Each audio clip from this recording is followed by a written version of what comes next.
Okay. virtual stuff you can do, you know. My daughter took my laptop and Okay, can you hear me? Excellent, thank you. have it. All right, good evening. At this point, I'd like to call the meeting of the Hamilton Wenham Regional School Committee to order on Thursday, December 1st at 7 p.m. I'd like to begin by inviting you to join us in the Pledge of Allegiance. I pledge allegiance to the flag of the United States of America and to the republic for which it stands, one nation, under God, indivisible, with liberty and justice for all.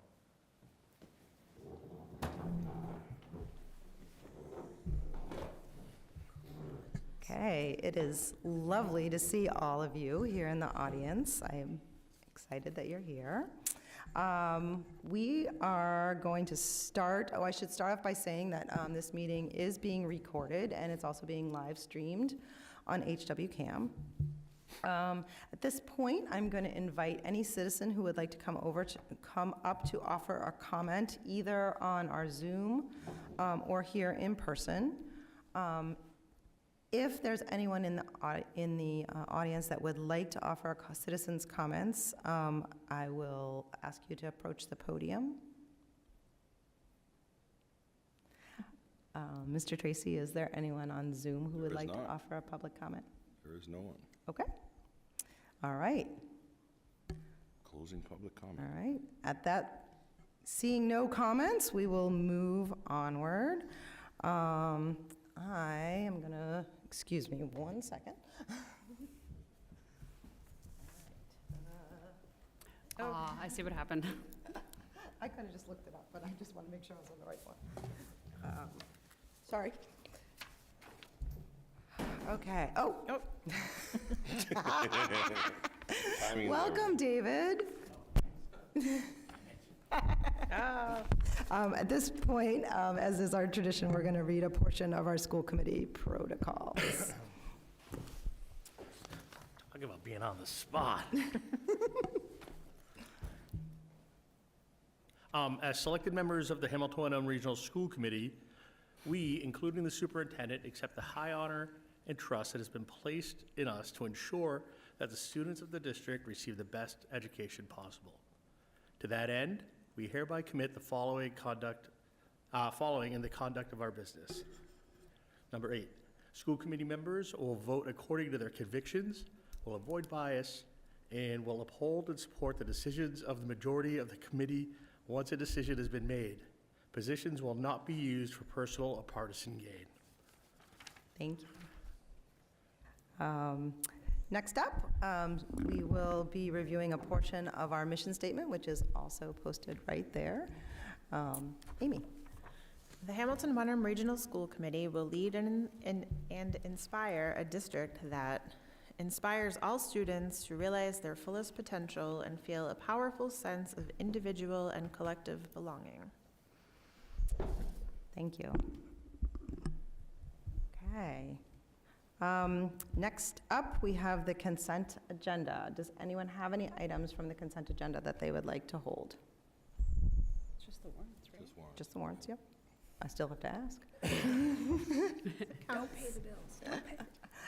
Okay, seeing none, I'll take a motion. I move that the Hamilton Wenham Regional School Committee approves the consent agenda as listed in the meeting agenda. Okay. Second. Seconded by Anna Siedzik. All those in favor? All right, and it is unanimous of the 6 members who are present. All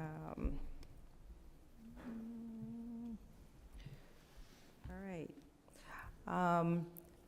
We moved through all of that very quickly. So, Mr. Genualdo, I would ask, are you guys ready, or do you need you good? Okay. At this moment, I'm going to recognize Mr. Genualdo to talk about our fall athletic recognitions. Thank you for having us. It's an honor to be here, and it's more of an honor to be able to spend some time and just kind of reflect on a pretty successful fall season that we had. The student athletes that are sitting before you not only represent their teammates and their teams with their school and their community with great class, and we're incredibly proud of them. And any chance we like to kind of share with the world everything that they do that's awesome, we want to be able to do that. What we'll do is I'll have you stand up team by team. We're going to go through the accolades team by team. You just introduce yourself, and then I'll kind of list some stuff out. So we'll start with boys cross country. If you could stand, anyone with the boys cross country team, and just kind of give your name and your year in school, and don't give your year in school. Coach Steve Sawyer, our captain, Robert Palm, who is the captain of both teams, boys and girls, has a quick message for everybody. Robert, come on over here.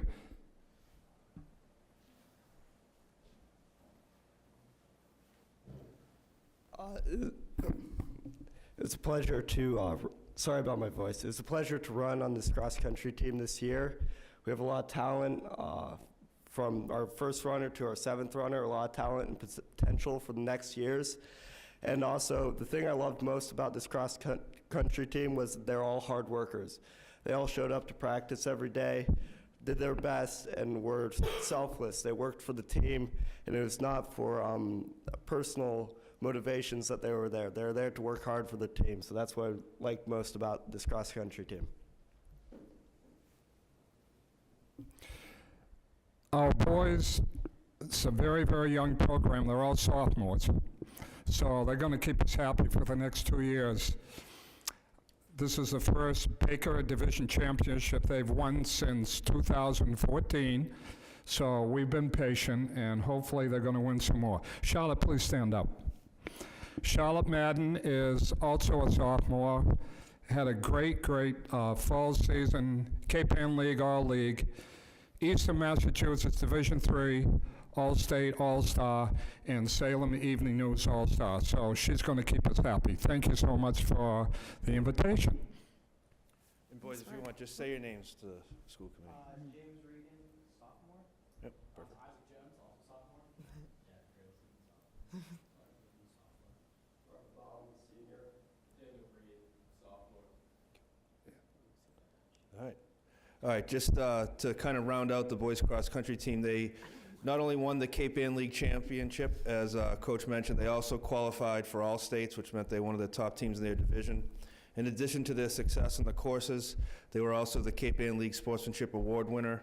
Robert was our captain, and Steve, was the coach of the year, and I guess it's not a surprise to anyone. They give you these little plaques, and one time I asked him, how many plaques do you think he has? And he just said, I don't know, they're in a box somewhere. So I'm not going to embarrass you, but congratulations, Coach. All right, boys, thank you. And Charlotte, thank you very much. All right, could the golf team stand? And just introduce yourself to the group. I'm Aiden Noonan, I'm a junior. Cooper Miller, sophomore. Jack Biles, senior. Morgan Glovsky, senior. Coach Coley. The golf team had quite a year as well. In addition to winning the Cape Ann League, they were also a state sectional qualifier. Morgan and Jack were our captains. You guys did a great job. Coach Coley was coach of the year, and the Cape Ann League first team all-stars were Aiden Noonan and Cooper Miller. So congratulations to all of you, and thank you for being here. You guys had an awesome year. Good stuff. And just a quick note, we didn't include Salem Evening News All-Stars with this for a bunch of reasons. One of the reasons is that they're not all done yet. So I didn't want to do so everyone you see was voted by their peers, or in the case of cross-country and in golf, they have to finish in a certain spot in the league meet. So congratulations, guys. Thank you for being here. The next team, and I know I see at least one player from that team here, was boys soccer. So stand up. Do you want to introduce yourself? Harrison Stein, I'm a senior. Thank you, Harrison. Harrison was the Cape Ann League Player of the Year. He was also an Eastern Mass Soccer Coaches All-Star, an All-State All-Star. The soccer team won the league, went to the Sweet 16. Harrison was a captain. And his teammate, Keenan McGuire, was also a Cape Ann League First Team All-Star and All-Massachusetts East All-Star. And Matt Gorin, our coach, was the Cape Ann League Coach of the Year, as well as the Eastern Mass Soccer Coaches Association Coach of the Year. So quite a year for those guys and all their teammates. So thank you for being here. Girls soccer. I'm Chloe Guerin, I'm a senior. Thanks, Chloe. Should say a lot of the reasons is bad timing on my part. The boys' basketball practice is ending and girls are starting like right around now, so they're all down at the gym and sweaty, and that's probably why a lot of them aren't here. The girls' soccer team won the Cape Ann League championship again, and as you know, last year they went all the way to the state championship and won it, and that kind of puts a big old target on your back. So it's very hard the year after that, not just because you lose good players and everything every year, but everyone wants a piece of you. And the girls battled a lot of teams this year, even that last game. I don't know where we were. We were in the middle of nowhere somewhere, but they played one of the best teams in the state, and they battled with them the whole year. Just some notes on the girls' soccer team. They made the Elite Eight. Like I said, they won the Cape Ann League. The captains were Maya Fleury, Chloe Gurn, and Elish, I never say this right, Schenker, I think. The Cape Ann League Player of the Year was Lily Mark. Also, Eastern Mass Coaches All-Star, and the first team All-Stars were Chloe Gurn and Lily Mark. So thank you for being here. We appreciate you. I don't know if anyone from the football team is here. They did win the Cape Ann League Sportsmanship Award, which is a big deal in that league. I actually do that meeting and was there, and they talked about it for a while, and they talked about a bunch of stuff. So it was kind of cool that we won that. The captains were Russell Caswell, Tim Seward, James Day, John Ertel. Head coach was Tim Freermuth, and the first team All-Stars for football were James Day and A.J. Cody. We mentioned Charlotte from cross country. Maeve, could you stand up real quick? Maeve Clark was our field hockey captain, as well as the Cape Ann League Player of the Year. She led her team to the state tournament and has signed a letter of intent to Monmouth University, where we know she's going to make tons of saves and continue to kill it in everything she does. Definitely a huge, huge factor in why we made it as far as we did. And to be I think that's our first field hockey Cape Ann League Player of the Year in quite a while. So congratulations. Yeah, we're super proud of you. Some other notable things we should mention. The volleyball team made the Sweet 16. Grace Roebuck was a first-team All-Star. And the field hockey captains, there are other field hockey captains here. Dude, sorry, you should stand up. Sorry, I did Maeve first, but I should have did all you at once. Go ahead. You want to introduce yourself?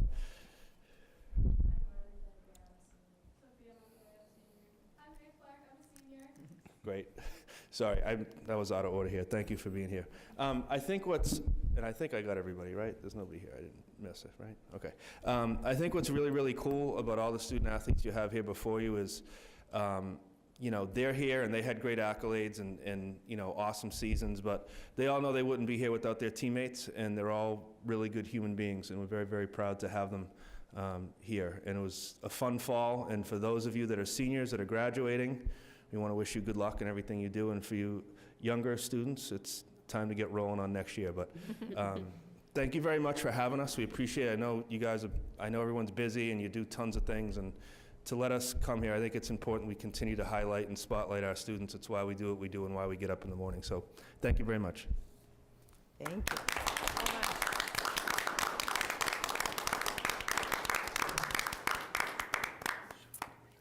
Thank you all for being here. It is truly a highlight for all of us to get to see you and hear about all of the seasons that you've had, and it means a ton that you come and we get to see. And as you all saw, I wanted to clap the whole time, but I know. Back. So thank you very much.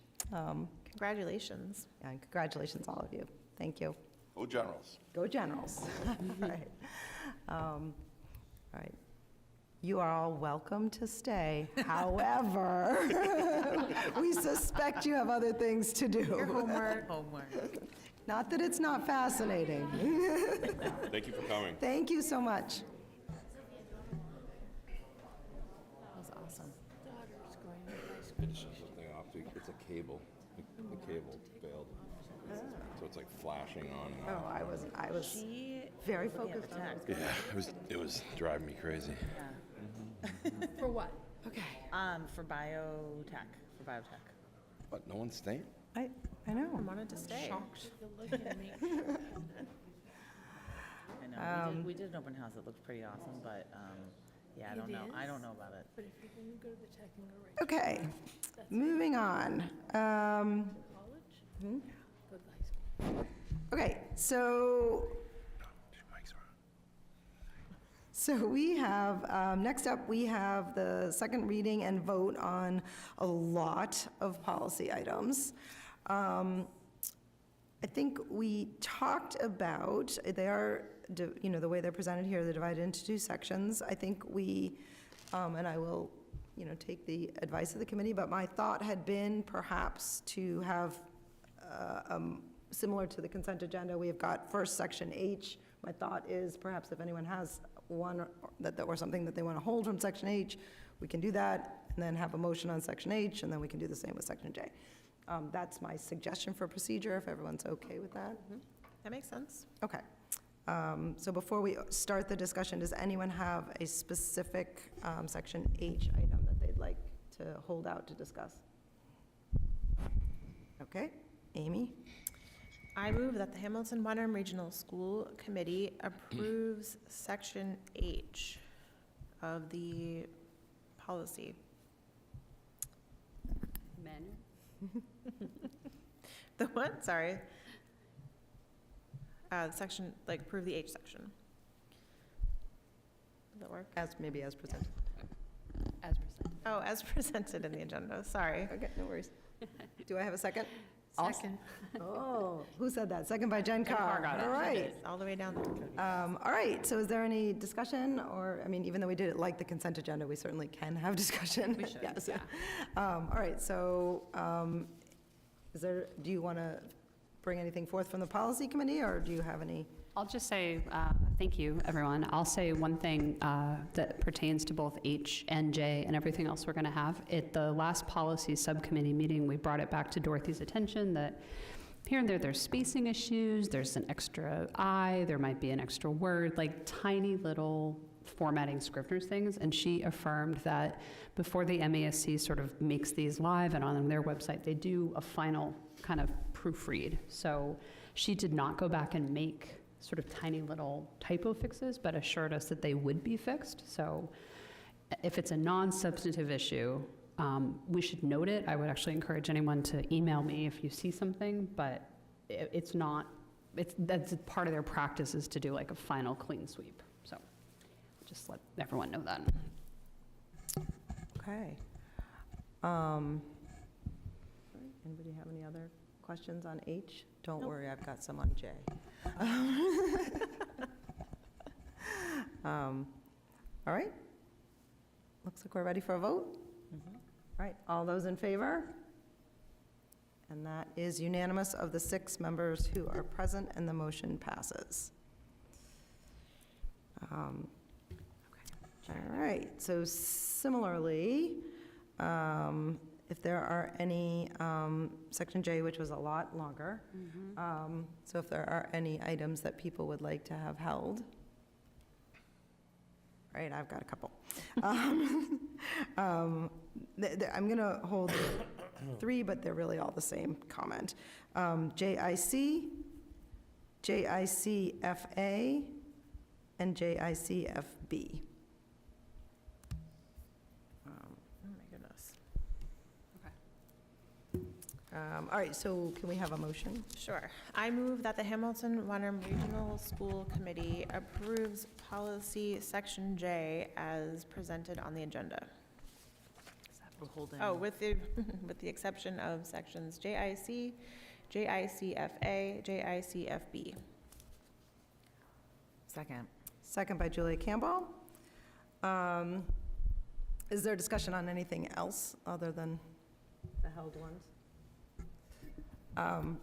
So I guess I just wanted to, Do you want to vote on those? Oh, I'm sorry. How do you want to do it? Oh, yeah, so we should vote. Yes, we should vote first. Yeah, you're right, thank you. All right, so this, where everybody's ready? All those in favor? All right, and the motion passes 6-0 of the members present, unanimous.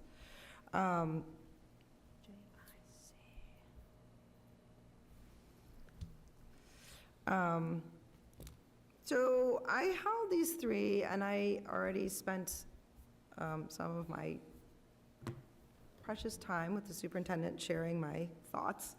I held these 3, they are on They're the disciplinary action and hazing and bullying.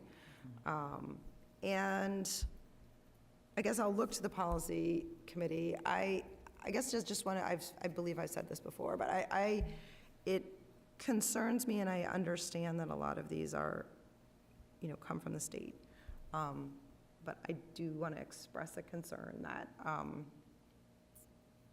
I feel like they read a little bit punitive, and that is a concern of mine. That so the example I'm going to use is about, this is just my concern, is that it's not that suspension is never the right thing. Sometimes a student might need, a situation could occur in which a student needs to be suspended, but I think the mindset needs to be that the reason for that would be that being suspended would serve the student in helping that student to grow and learn and be able to enter the school in a more productive manner, not as a punishment. And I'm concerned about the way I interpret some of these, and I feel similarly about the hazing and the bullying. So I don't know if there's any comment or response to that from policy, or if that was discussed. Yeah, I'll respond a little bit. I think I don't disagree with your concern at all. And I would be open if you had specific language that you wanted us to look at differently. I will use the example of the hazing. The hazing is a good example of this, and Eric, please jump in here if I misspeak here, but if you look at JICFA and then it's related JICFA-R-E, which is sort of a related one, it actually talks about the MGLs that are cited, and so I think that you're right, it is sort of punitive in some ways, but the law being there sort of baked into the second half of it, we were somewhat uncomfortable to change that because it feels like state law doesn't give us the latitude, and then it actually includes the citation, chapter 269, section 17, et cetera, et cetera. So I think we could change it a little bit, but I would be very cautious to change it too much, or else we'd probably have to go back to do a fuller sweep to make sure that whatever changes we did weren't in conflict with the law. That's one thought. The other thing too, and we did talk about this a lot at policy, the very important word of may as opposed to shall, right? Yes. Everything is always may be expelled, may be suspended, may. I don't believe that there's any shalls in there, but yes, I hear your point. It's sort of punitive, so. And I don't want to belabor it. I actually did notice that, and I do appreciate that the may does a lot of work, right? That's a really important word. And I guess it's a small point, but I guess my point is not so much that I want to prevent suspension or expulsion and under any circumstances. What I'm trying to say is that I'm concerned that the mindset, and this is not speaking to the actual mindset of the people that are doing it, the mindset of the,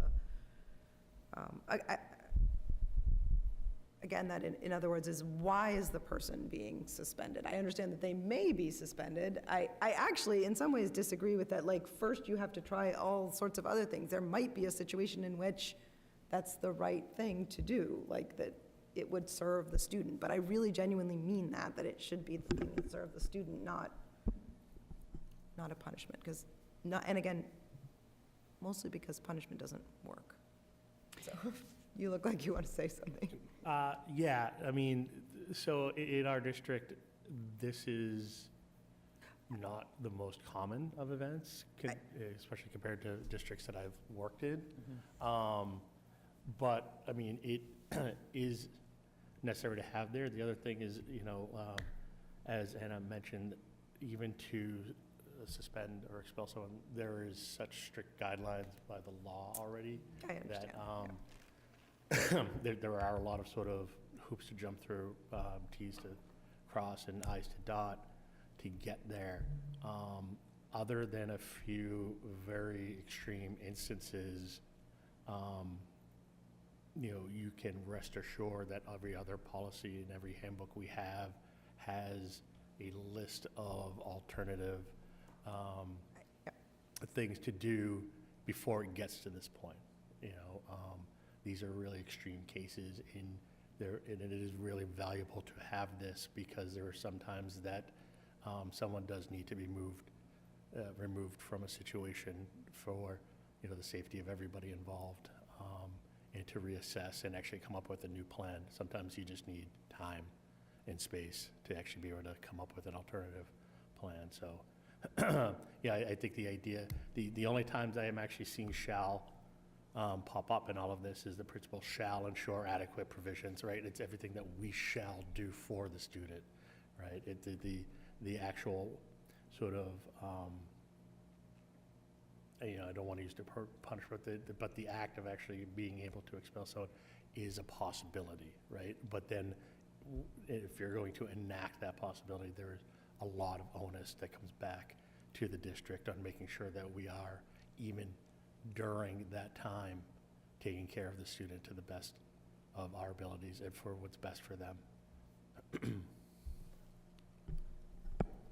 I have the solution. Excellent. So it actually was done for us.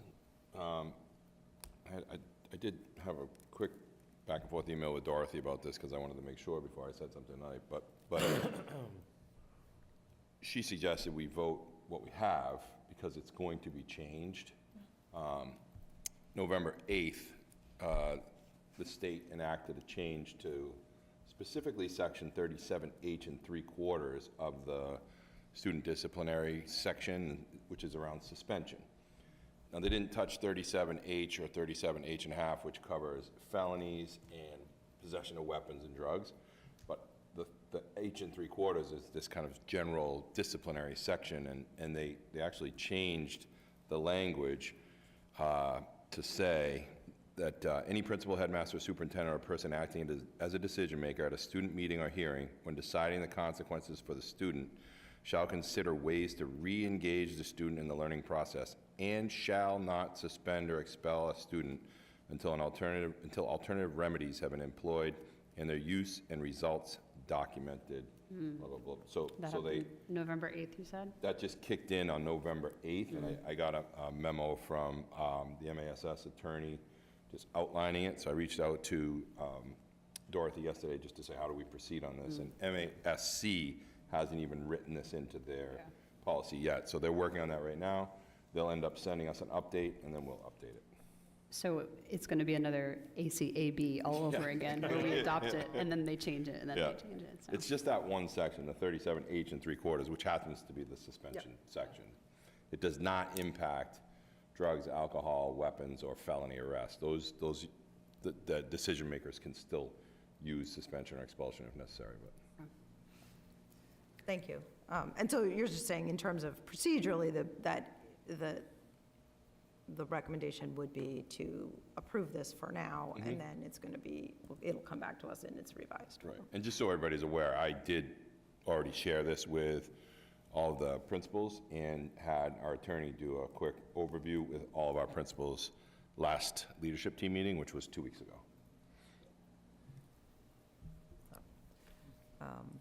Yeah, I am aware that a lot of, this is really just, I don't know that I'm going to let it go, but my point is not really, my point is not that suspension should not be a tool. My point is just that it ought to be a tool. I actually don't even agree that it should be, that you have to do every single other thing. I just think it should be, does this serve the student, or, because because the goal is to have the students to learn from their mistakes, right? People make errors, and our idea is not to punish, but to help and to learn. That's my comment, is not really that I'm saying that there's no place for suspension because I 100% agree with David. This isn't, like, we have lots and lots of guardrails, and even this policy has lots of guardrails, and that I'm not actually worried about. It's more sort of a, you never know where a policy takes you. You never know until you need it. So anyway, that's my concern. I think Jen had a question. Jen? So my issue was with the bullying prevention section, so page 1 of 5. Is this also JICFB? JICFB, yeah. Okay. It says bullying is the repeated use by one or more students or school staff members of a blah, blah, blah, blah, blah, blah, blah. The word repeated just seems vague to me. Like, does repeated mean twice? Does it mean 3 times? Does it mean half a dozen? You know, I have a 0 tolerance, so for me, I would say 2, but because we don't specify, I think we leave it open to interpretation.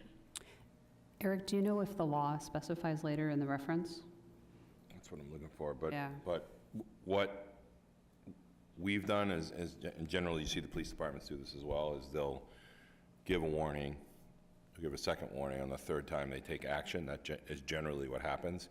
For us, we give a warning, and then we usually take action. So it's a little bit quicker at the school side, only because there's so many people in such close proximity, things just can boil up really quickly. So we tend to draw the line fairly fast on issues like that, just to quell them. I mean, generally, our kids have been smart enough to say, okay, I did it, I'm not gonna do it again. So we don't generally have repetition.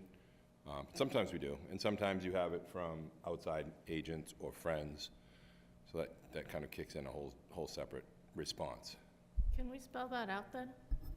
We could. A lot of this is from the law. A lot of this is copied from the law, so we can look at it, yeah. I was going to look up the, because the main reference at the bottom, the Mass DESE Model Bullying Prevention Plan. I wonder, I mean, I tend to agree with you. To me, repeat is anything that's more than once, right? Like, it happens twice and that becomes repeated, but it might, I think we should verify that. We could add it. I mean, if you wanted to add the words, you know, more than once, like comma, more than once, uncomma, That would be great. we can do that, which is sort of a definition of repeating. And we could do that now and still, you know, vote to it. I don't think it has to come back to policy if people like that kind of change. I just want it to be more specific so parents know like exactly what should be happening. I think the only thing we should try to look up before we do that is if it is, and Eric, I don't know if you and I are racing each other to try to do this, to see if it is defined. While you're doing that, I'll make a comment just for, You're looking up the Mass General laws. yeah, and then there's I- the bullying prevention. You're talking about defined in the Mass General Law?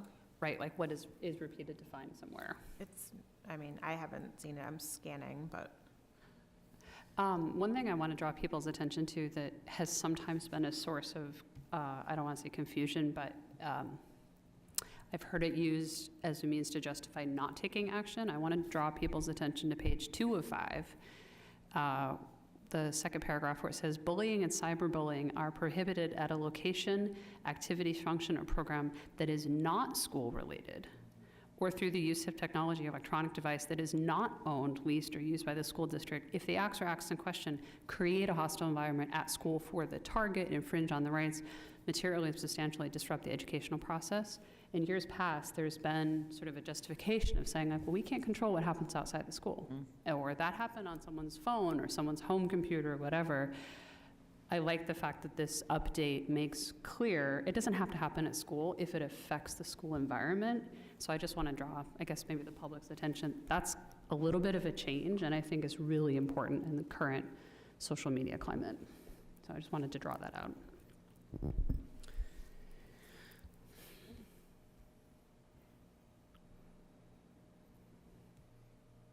All right, are there other? Eric, do you have any concerns about adding comma meaning more than once? By adding those words right now, is that a concern to do that? I don't. I'm just skimming through the actual law itself right now to make sure. So also, I'm wondering, I'm really just not sure, but in other words, you know, that's a little, like, I'm wondering whether that might be more in our procedures or in our, like, is it necessary to have it in the policy? Because, you know, my concern is always, you don't necessarily want to, I just have to think it through. I hadn't thought of that, like, and I don't know, you don't want to tie someone's hands that they've forced them to. You don't, but as a parent, seeing kids be bullied, like, it happens in our school and it's not always handled uniformly. Like, sometimes it takes 3 incidents, sometimes it takes 4. You know, sometimes somebody can get picked on 5 or 6 times and it's still not called bullying. So I think the more specific we can be, the more consistently the policy will be followed. Yeah, I'm not sure that we have to say more than once. I think it looks like a sort of standardly understood definition. I'm just literally reading off the internet as we're talking. Repeatedly means on more than one occasion. Repeated means 2 or more events. Repeatedly means, a pattern of conduct that appears over time directed at a specific person. So part of me feels like repeated has to mean more than once, but I want to honor your request. Like, I don't disagree. I just don't want to say more than 2 and have something in the law say has to be 3, because then we would have created a conflict with the law. As far as I can tell, there's nothing even that specific. I'm looking at Chapter 71, Section 370B, I and II.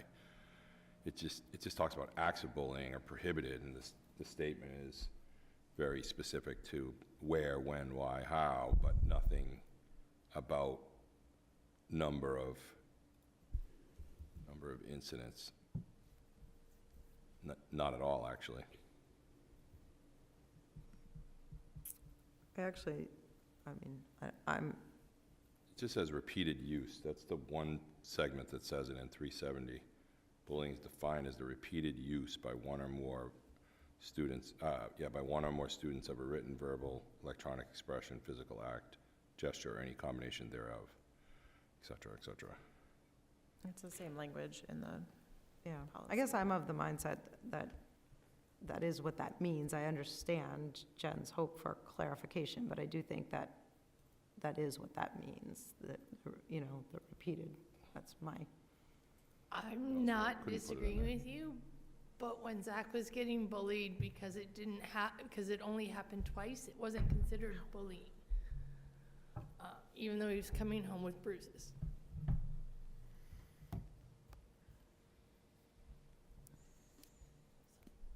That's why I'm saying, if we spell it out, then parents can say, this is the policy, you need to follow that policy because this is what it says. so, so you would like it to say bullying is the repeated Parentheses. more like, than once? More than once? Yes, that's all I'm asking for. I mean, I think, I don't think it fundamentally, maybe it's really just feels more clear, but I don't think it fundamentally changes the policy, so I think it's probably fine. Yeah, That's my thought. I think it's fine, too. Right, It's fine. right, it's just a The worst thing that happens is we clarification. can adopt it, we can double check with council, and if council's like, actually, in some place that none of us can find despite our feverish Googling, No, I think, I mean, I think that's, yeah, Yeah. I think it we can always, we can always redo it. I can double check tomorrow. Okay. So to be clear, this is, I guess, for mostly Michaela in the minutes and making sure we go back to Dorothy and get it. You want to add, is it okay with a parenthesis? That's fine. So the second sentence on page 1 of JICFB would read, quote unquote, bullying is the repeated, open parentheses, more than once use by one or more students, the school staff, et cetera, et cetera. Okay.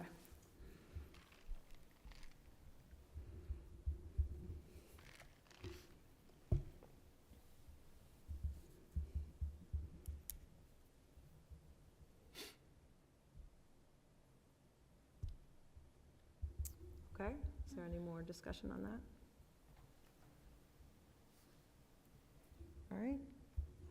Amy, do you think you're ready to make a motion on, we've got 3 held, I think.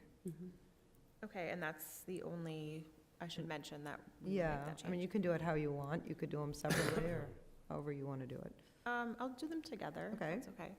I move that the Hamilton Wenham Regional School Committee approves sections JIC, JICFA, JICFB of policy with the inclusion of new language on section JICFB, adding a definition of repeated.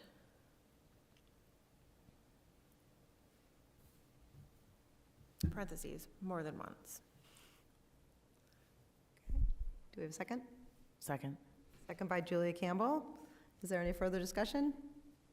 Nope, that sounds good. Okay. All those in favor? All right, and it's unanimous of the 6 members present. Thank you, everyone. Thank you, Policy Committee, for a lot of work. A lot of work. Eric, do you want me to write back to Dorothy with that little minor change? No, I can do it if you want. I can do it tomorrow. Are you sure? Yeah, I'll double check it first and then Okay. send it to her. Okay.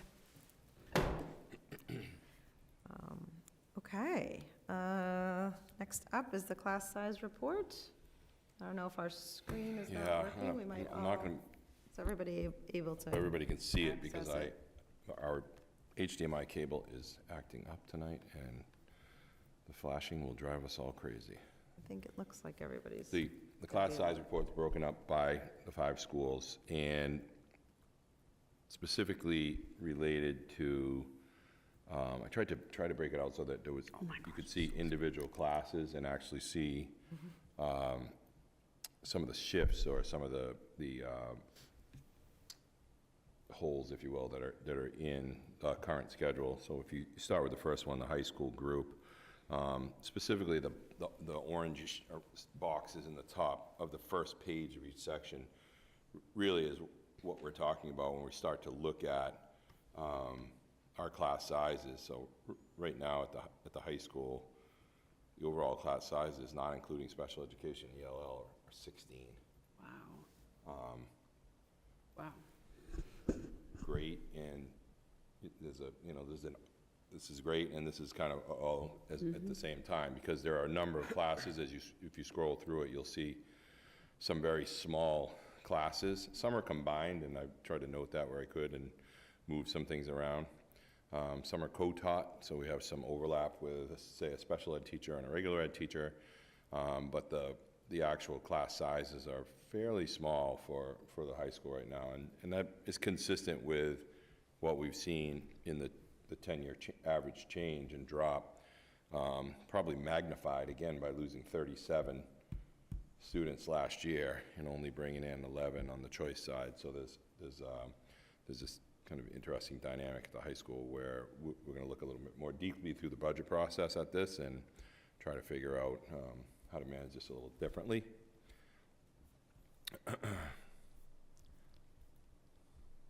So if you scroll back down through on the middle school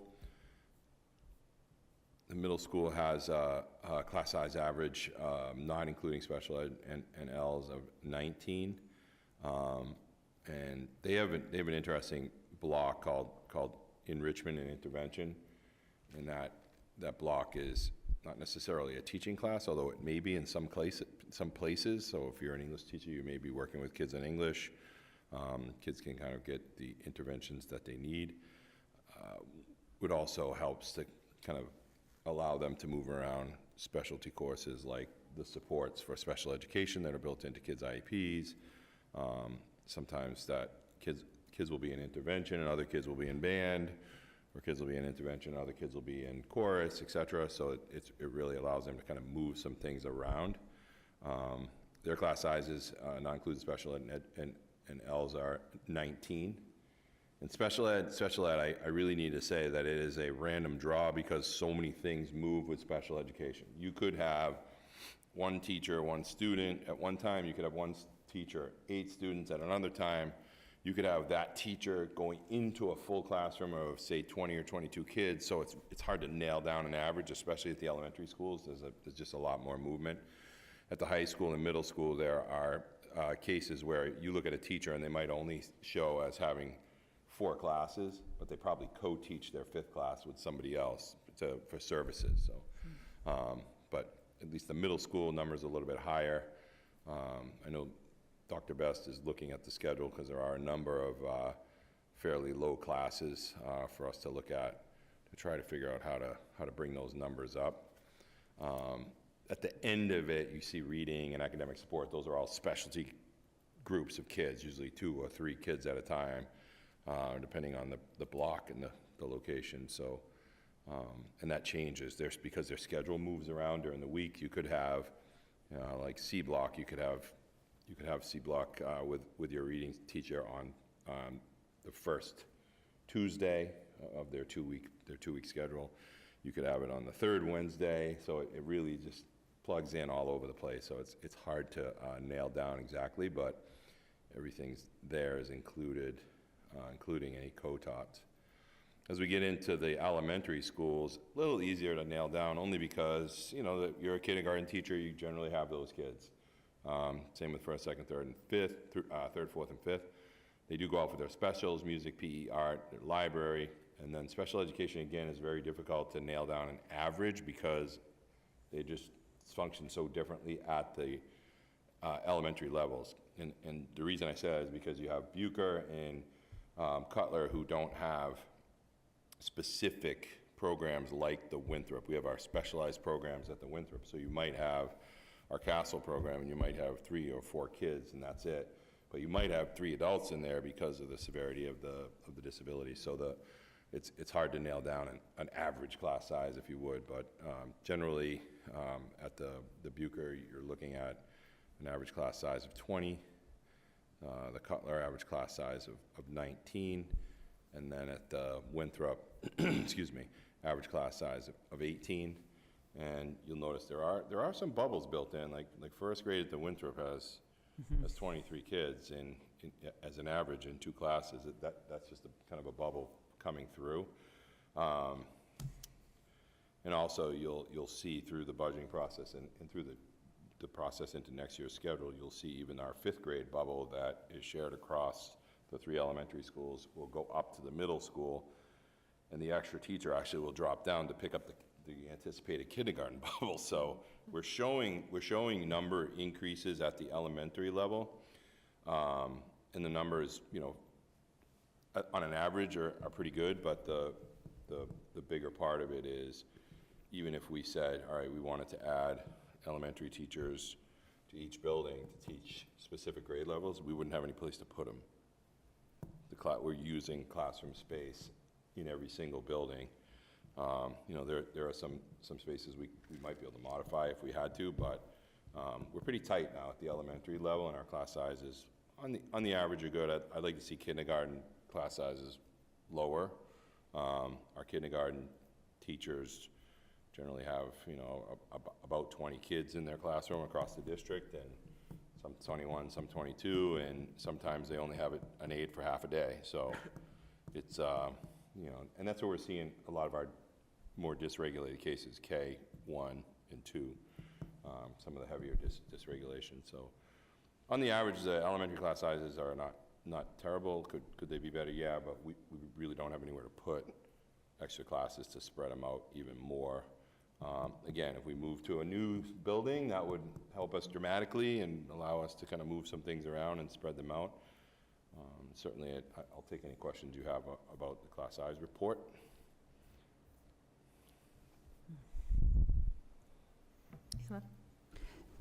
Thanks for this, Eric. Are the highlighted cells in blue anytime there's 10 or fewer students in a class? Yes.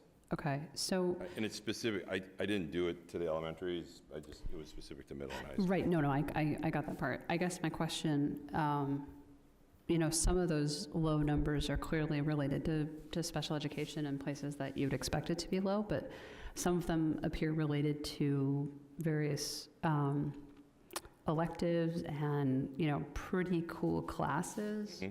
But I'm looking at this, and I'll use this as I don't want to actually pick on any one class or one teacher or one thing, so I'm a little hesitant to do this. But from a public standpoint, you know, if you look at a class that's being offered and there's only 5 kids in that class, I think that's going to be difficult for the public at some point to say, like, are we really offering this class? And what's the return? And I'm hesitant to suggest that we offer less, because I know that's one of the things that people want to see, right? Like, they want to come here and have all these amazing opportunities. But the ROI on a class that only has, you know, 5 students, 6 students, 8 students, and it's a lot. It's not like it's 1 or 2. Yeah, there are a number. It's a lot of It's classes. definitely something we're actually examining now through the budget process. And you'll see some changes next meeting.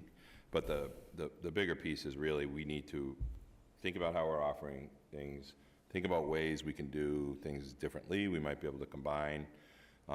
We believe this gives us some opportunity for overlap in our school, so sharing some of our teachers. We are currently sharing 3 teachers, and a Chinese teacher and music teachers, our chorus and band teachers are shared across the middle and high school.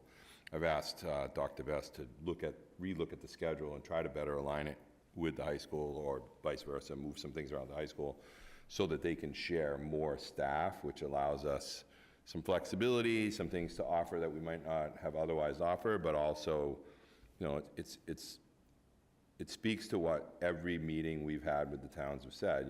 The budget goes up and the number of kids goes down, and this is where it shows. And it's part of the greater conversation of, what's that philosophy? For me, 14 is a good number as your low. So when you're looking at that, you try to do that. It's hard sometimes because if you have a singleton class like AP, a specific AP course, you might not get 14 kids, you might get 12. Do you cut it or do you run it? So if you have the teaching capacity, it's worth running. And in this case, we have quite a bit of teaching capacity at the high school level. So just really want to examine that more deeply, see what adjustments we can make, and certainly look at both schedules. I just received some information from Dr. Best today that we've been talking about for almost a month now.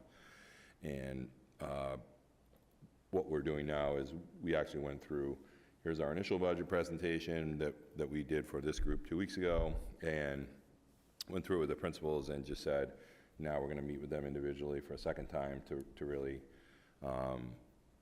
look deeply at everything, like really where you're at, where your spending's at for the past 2 years versus current, but also like what your building looks like.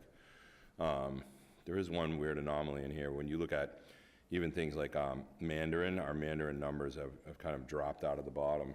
So when you start to look at that, so then is it, and these classes are combined, so where you see a blank, you can see like our Mandarin 5 class, A block, there are 2 classes, honors and CP, in the same room at the same time, but there's still only 8 kids in there, so it's a juggling act for the teacher too now to be able to do CP and honors, especially in the same class. There are other things like humanities is a little bit of a curveball in here, because I noticed I picked up a 0. They actually run 2 periods. That 0 shouldn't be in there, but they have 35 kids across 2 periods with 2 teachers. So that's that class is run a little bit differently, but it might be a model to look at for ways to better use our staffing, and even just to examine some of the things that we're teaching. And is it time to look at something different? Is it time to talk with kids about what may be available? So those are all conversations we'll have throughout this budget process. Could part of it be a distribution problem too? Because I'm just looking, and like you have some gym classes where you have 25 students and some where you have 7. So Yeah, it it might depends just on be scheduling what the other distribution. 6 classes kids are taking. So you run into a jam. If you're a student who takes band, you now only have 6 classes to choose from. If you're a kid who takes band and AP calculus, you only have, all your slots start to diminish, and then that's what actually causes that. When you start to get kids with a whole bunch of singletons, they can only fit it in here, and as you know, gym is required for everybody. But yeah, the singleton classes tend to create a bit of trouble. That was actually going to be my next question, is are we looking at a low number because kids are being forced to choose between 2 things they really, really want to take, but there's only one section of it? And I do think it's, when you have, you don't have multiple sections of certain electives. And so, I mean, the high school I went to was so much bigger, so it's almost, apples and rutabagas here, but they always purposely had, 2 sections of AP English, 2 sections of AP Math, AP Calc, whatever it was, because you had sort of the band group and the choir group and the orchestra group, and they all had to shift. You'd end up basically having all your classes with a lot of the same kids, which is okay, but we had to do it that way because there was no way for everyone to have all the classes they wanted. So I don't know if we have enough kids to actually think about distributing it differently or doing a block differently, but 7 or 8 years ago, that's what we used to do. We used to have a morning AP English and an afternoon AP English. And then as our numbers, so when was our principal? I started 10 years ago. There were 685 kids in the building. Now you're looking at 448. yeah, we just don't have enough kids Yeah. to do And, that. and, you know, the real wild card for me through this budget process is what's gonna happen with 8th and 9th grade this year. You know, Brian's trying, he's reaching out, he's had the open house, which 200 families came to, that was encouraging. Really trying to commit to getting information out into the hands of people. There are just other things that we don't have that people are looking for, and I think we're all aware of those realities, but as we continue through this process, there's some things we have to realistically look at to be responsible, fiscally responsible, and to continue to move forward and grow.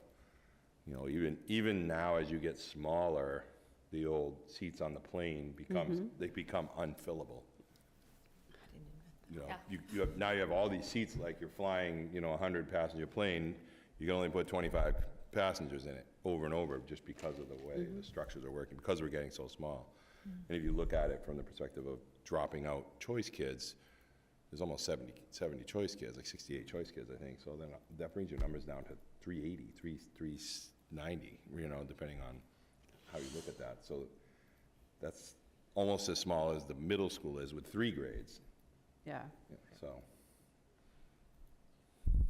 so the balancing act is how to offer high quality, give kids options and choices, and I think the reality is we have to look differently at the way we're doing some of the things we're doing. We may have to take advantage of technology and online things like that. Maybe we run our own online courses, and we rely right now on VHS, which gives us, I think, 350 or 360 course options, but that doesn't employ our teachers. That's more teachers from other communities. So.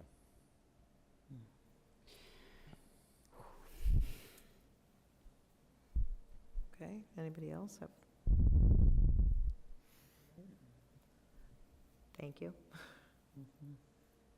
Can I say one more thing? Yeah. Sorry. I just want to be sure I don't think any people of us had this envy you during the that budgeting process. Tetris that you have to do. Yeah, that's what it's like. Well, that's what it's like scheduling, when you do scheduling. Like, I would always make Brian hide somewhere for 3 or 4 days just to be able to try to figure out how all the pieces go together. So it gets messy, but, you know, I wanted everyone to have this and put this out kind of publicly too, with the idea of transparency. I want people to see the reality of what we're dealing with, and then it's going to be up to us to respond. So there will be an expected response as we move forward, but I think this was an appropriate place to make sure this was front and center. Thank you.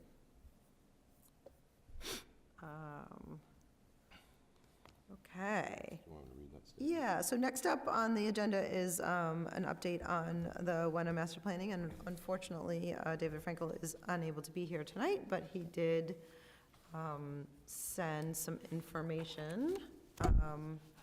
He sent an email, but then also this appeared, so this, Yeah, I'll read. Can I Yeah, read go it? ahead. Okay. David actually sent me an email with a statement. He apologizes for not being here. I had a family issue at last minute to deal with. He wanted you to have this. This is the Wenham Master Plan meeting in a box, this little thing that was, he couldn't get his hands on it fast enough to put it on as an exhibit, so he sent it to me, and I just had it just placed by everybody's seat. This is just so you know what they're doing. There's nothing we need to do with this, but he wanted me to read a statement. The Wenham Master Plan process is underway. The most recent meeting at the town hall was held in the select board room. Around 15 people attended. They handed out the meeting in the box kits, which you have here, and these are focus panels conducted by each member of the Wenham Master Plan Committee. I am the school committee representative on the Master Plan Committee. David, not me, sorry. David Frankel is the school committee representative on the Master Plan Committee. The Master Plan Facilitator uses these kits to help committee members to structure meetings of 4 to 8 people to gather more diverse views of what should be given priority in the Master Plan.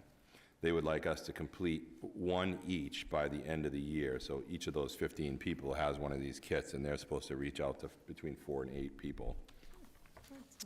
They also encourage those who attend, one of them to chair a subsequent one with another committee member that they recruit. So basically, you're bringing a friend to the next meeting.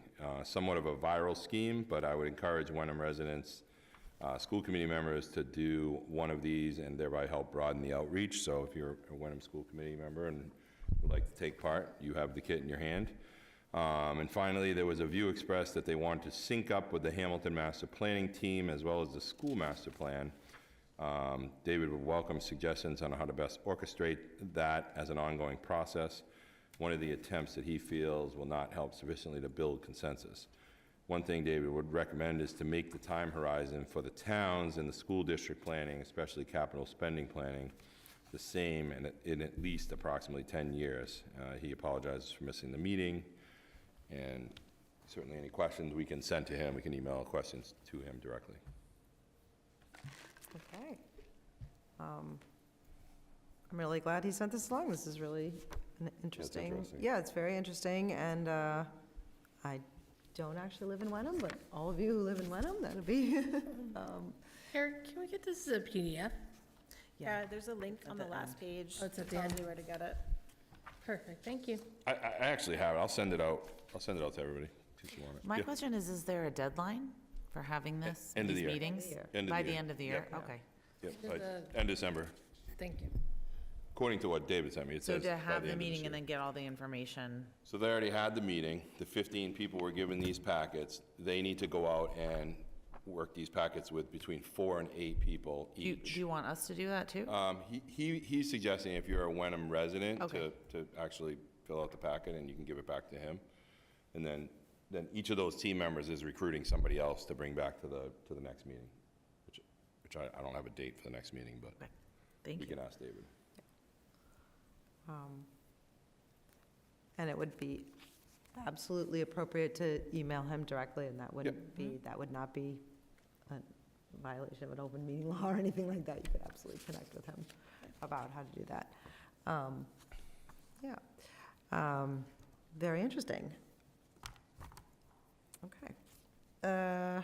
Next up, do we have anything from finance and operations? All right. We did a lot of that yesterday. Yes. Okay. All right, superintendent's report. Superintendent's report, thank you. I want to give an update on strategic planning. We're coming into our last, we believe our last meeting for strategic planning, and we've been able to finalize our core values, working on our, finalize our mission, and then we'll be working on our vision at this last meeting. We've also created a list of initiatives under 4 specific focus areas. The first one is teaching, learning, and leading. The second one is communication and community partnerships. Third one is personnel, facilities, and technology. And then the fourth one is culture and wellness. So those will be kind of the big focal points for our strategic plan. And then we're currently working on ranking a bunch of brainstormed initiatives, and then we will work as a team, probably beyond that meeting, to really clean them up and make sure they're actually initiatives and not action steps, but that's where we are with that. I want to publicly congratulate we have a presidential scholar nominee that I've been here for 10 years and have not heard of one here. But high school senior Maya Beach has been selected by Commissioner Riley to represent the state as a nominee for U.S. Presidential Scholars from Massachusetts. That's a big deal. She has excellent qualifications. The commissioner was very impressed with her application and is proud to have her represent Massachusetts in this competition. So this is national, and she'll compete against kids from other states to be able to move forward. So big deal, and we want to congratulate Maya and thank her guidance counselor, Julia Cahill O'Shea, for helping her out with this process. So she still has a ways to go, but Nice. this is the first one I'm aware of in my time here.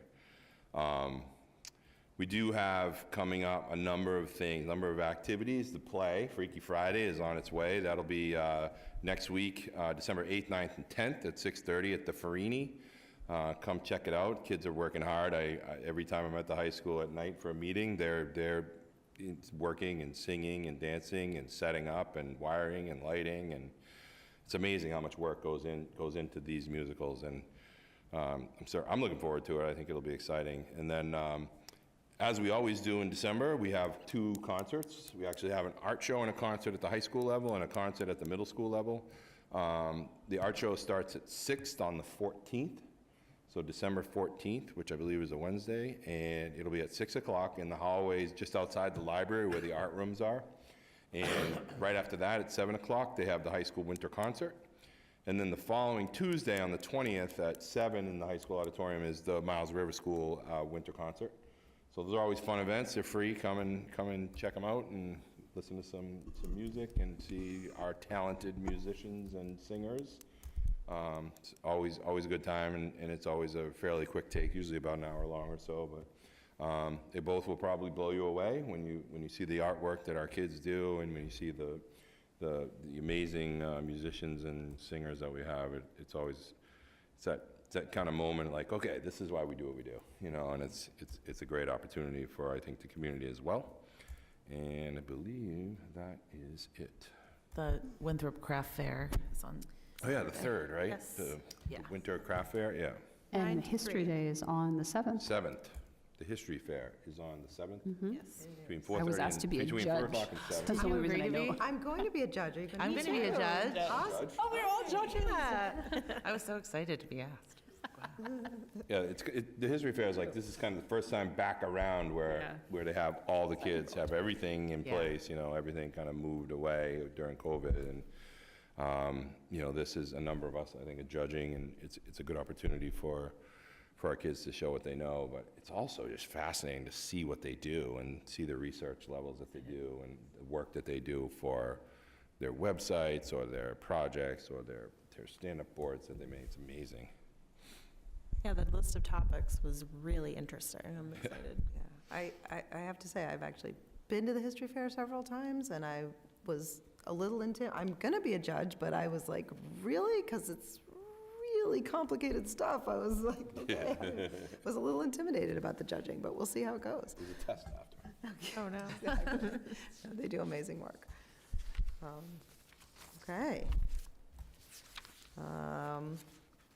All right, did we hit it all, Eric? I think I got them all now. Okay. All right, committee reports. Capital Finance, nothing. Okay, policy, you're up again. In policy, we've continued on in our quest to finish the guidebook. So tonight, we're presenting to you for first reading D, I, and K. We went through these all again at the last meeting, and we had a few holds, mostly in the D section, a couple in the I section, a couple in the K section that we had resolved. So like everything, it's a ton of material. There are a couple things I want to just draw out in the spirit of transparency because they're kind of a big deal. In the auditor's report, there was a question about sort of our cash policy, and we hemmed and hawed a bit, but we have decided to include it. Vinny, please correct me if I, again, misspeak here. It's not clear that we absolutely have to have this policy. It's a little procedural, but we decided, You know sorry. which one it is? I do. I think it's DI. I can tell you. Vinny might remember. DIE. Is it DID? DIE. DIE? I think it's DIE. No? I think it's, hold on. Is it Could it be DFA? cash and investment? Yeah, I think it's DFA. Hold on a second. I can tell you once I look at it. So what we decided on that one is that it's something the auditors have specifically called out. And so it does us no harm to have it, but it's something they've, you know, made a mention of every time we've been here. So we decided to keep that in, but it does read, yeah, it's DFA. It does read a little bit more procedural than certain other things. It's 11 pages long, but we'd erred on the side of caution, and Vinny assures us that everything it says that we're doing, we're actually doing. So that's something to note. The other one that's kind of a big deal is our E&D policy. And I say this just so that no one feels like it hasn't been discussed. We, the policy subcommittee, are recommending that we align our local policy to state law, which allows us to keep 5% in E&D on an annualized basis. The local policy had been 3%. It's unclear when or why that happened, been in place for a number of years, but according to Dorothy, that's rather unusual. She had not seen that. So the policy subcommittee has unanimously decided, I think we actually did take a vote on this one, I'd have to look at the minutes, to recommend that we align to state law and go to 5% on the E&D. So I feel like people should be aware that that's in here as a change and something that we should note. Otherwise, like everything at these sections, when you're looking at these exhibits, there, in some cases, was a Hamilton Wenham version and an MASC version. Some cases, there was only Hamilton Wenham. Some cases, there was only MASC. So if you find yourself reading something over and over, it's because we had to decide which version to keep and why. So if you look at the quote-unquote clean section at the end, that is the final version that we ended up with coming out of policy. And I will take, the only other thing I'll mention too, in the K section and in the D section, there are some policies specifically related to fundraising, naming rights, et cetera. We read all of these with an eye towards the athletic facility improvement project language and draft contract. And actually, Tim Fazio from that committee sat in on 2 of our meetings to sort of, listen in, and Eric has been there as well. So as you're looking at those policies, I believe we actually did strike a couple lines that seemed like they could have been potentially problematic. Those will appear in the red line section, especially in the K section. So with that, I will take any questions people might have.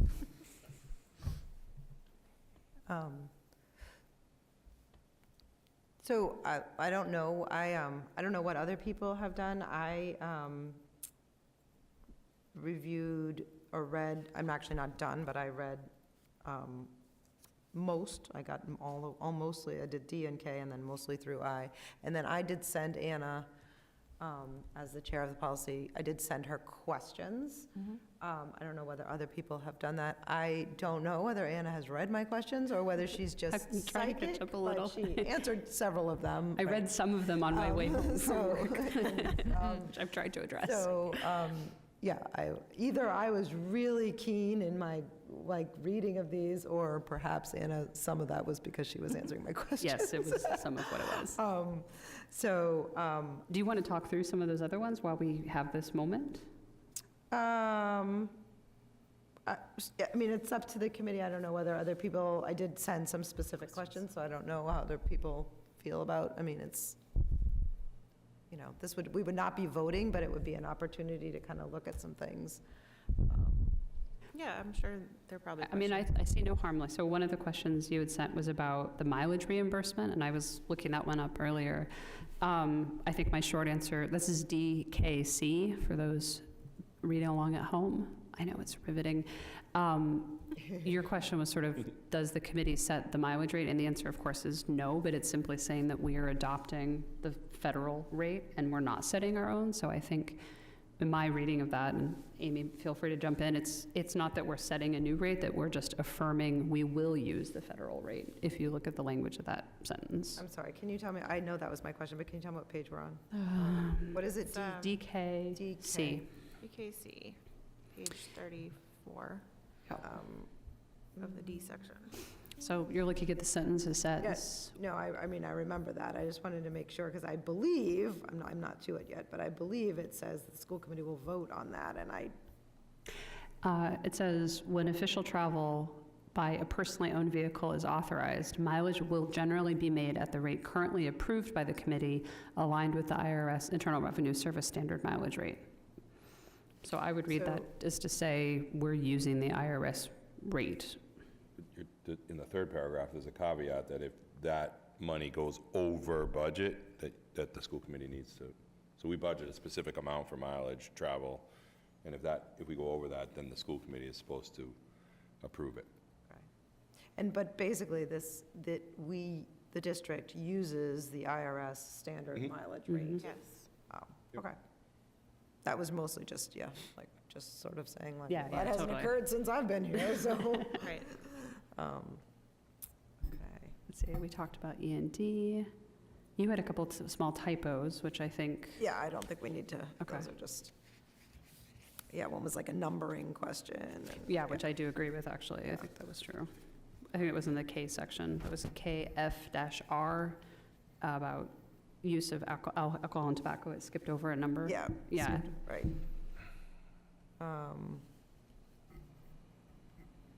So, I'm trying to think which other ones.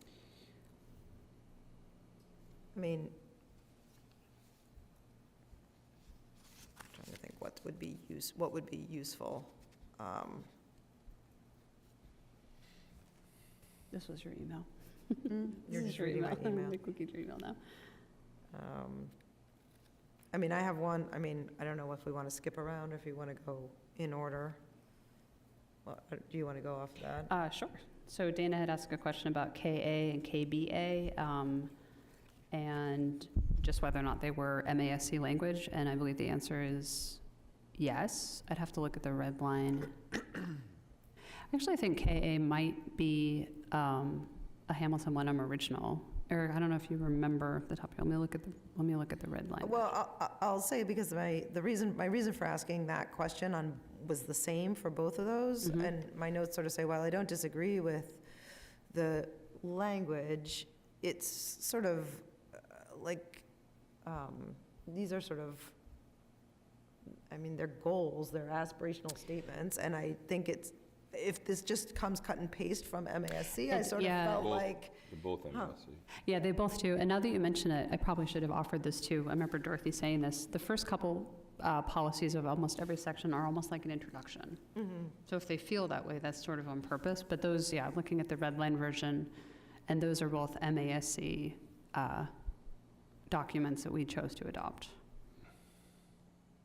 that we're suggesting that we adopt. Sure. Again, that was just a question, because I sort of thought, well, these seem like they are the kinds of things that might, a committee might choose to really personalize to your own district, but again, I was just a curiosity. We can do anything. Yeah, we could do anything. Right, what's The next one was KE about public complaints. Oh, we talked about this one a lot. I might actually have Eric defer to this, because this talked about the complaint procedure vis-a-vis the bargaining contract about teacher content. We talked about this one a lot last time. Is this the one about the disciplinary complaints? It is. It's KE, public complaints. Right, so did you want to answer the question, or do you want me to? Why don't you go ahead and talk through it and I have guess Eric jump in too, because we talked about this one a lot. my question was, so if we're on policy KE, and it's about complaints, and my question was, it's sort of the proper channeling of complaints involving instruction, discipline, or learning materials would be teacher, school building administrator, superintendent, school committee. But I'm hard pressed to understand what scenario the school committee would be the final decision maker in a disciplinary action. For me. If it were me, Okay, thank you.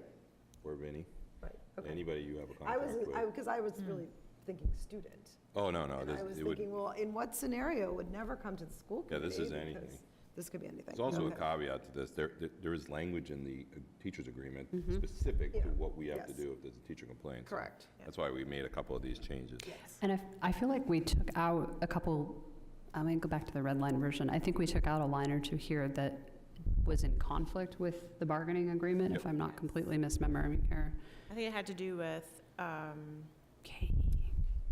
I think the original language felt like every complaint will be investigated Correct. versus. Right. Right. The superintendent decides, based on the information, to pursue the investigation or not. So we took that and tried to align it with that language in the teacher's contract. Right. Right.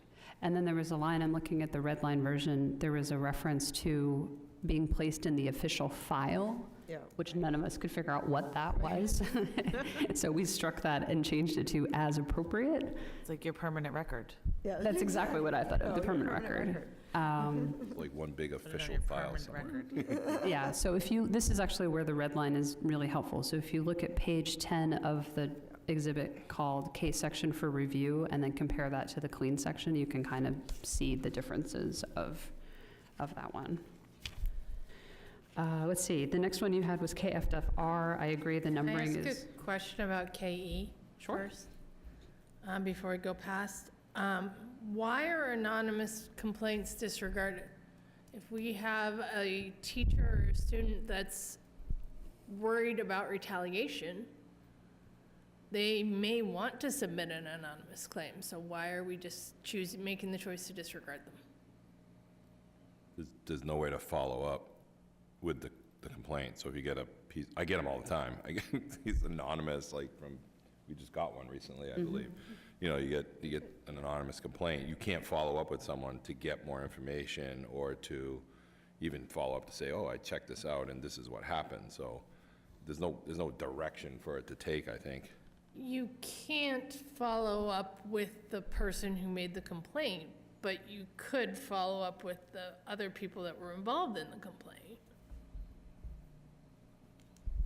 I think you could question them, I just think you'd be stuck if you needed more information. Yeah. Like, I heard that this happened in the classroom, okay, we'll go ask, you know, but then if we need more information, we don't have any ability to get it. You know, our student told me this, well, which student and where, from when, so. It's just harder to verify the information, especially when you're looking at, in the union contract, they really have the right to know who made the complaint, and I can't tell them. So it's a little bit difficult.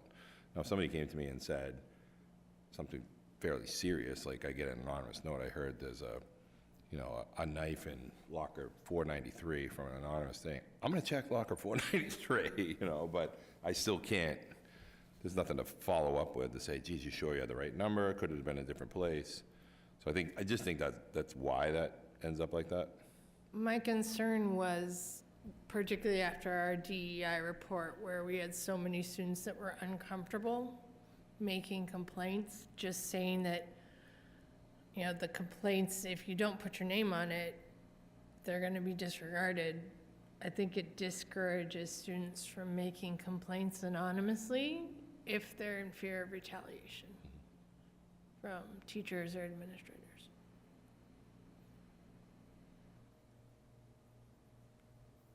I think it's a fair point. Yeah. I think a little bit both are true at the same time. I mean, nothing stops someone from making an anonymous complaint, and I guess my thought would be, we could potentially add some sort of, and it's kind of in there, some sort of discretionary notion, you know, if the superintendent feels it's warranted.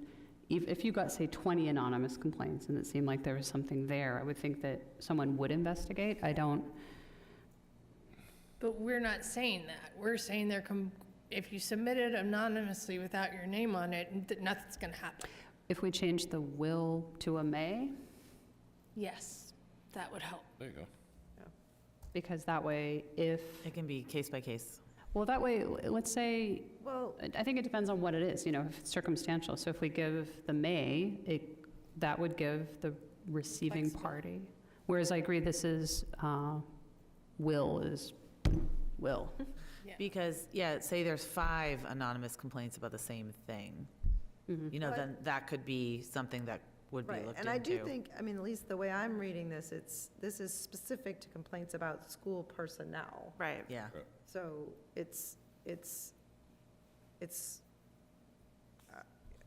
and it actually says, you did actually need to do a little wordsmithing, because it actually says the complainant must submit their complaint in writing, anonymous. So this is, to me, I read this as, which I actually read the whole thing as a description of a formal complaint. Like, this is how you're moving through the formal complaint process. That's how I interpreted it.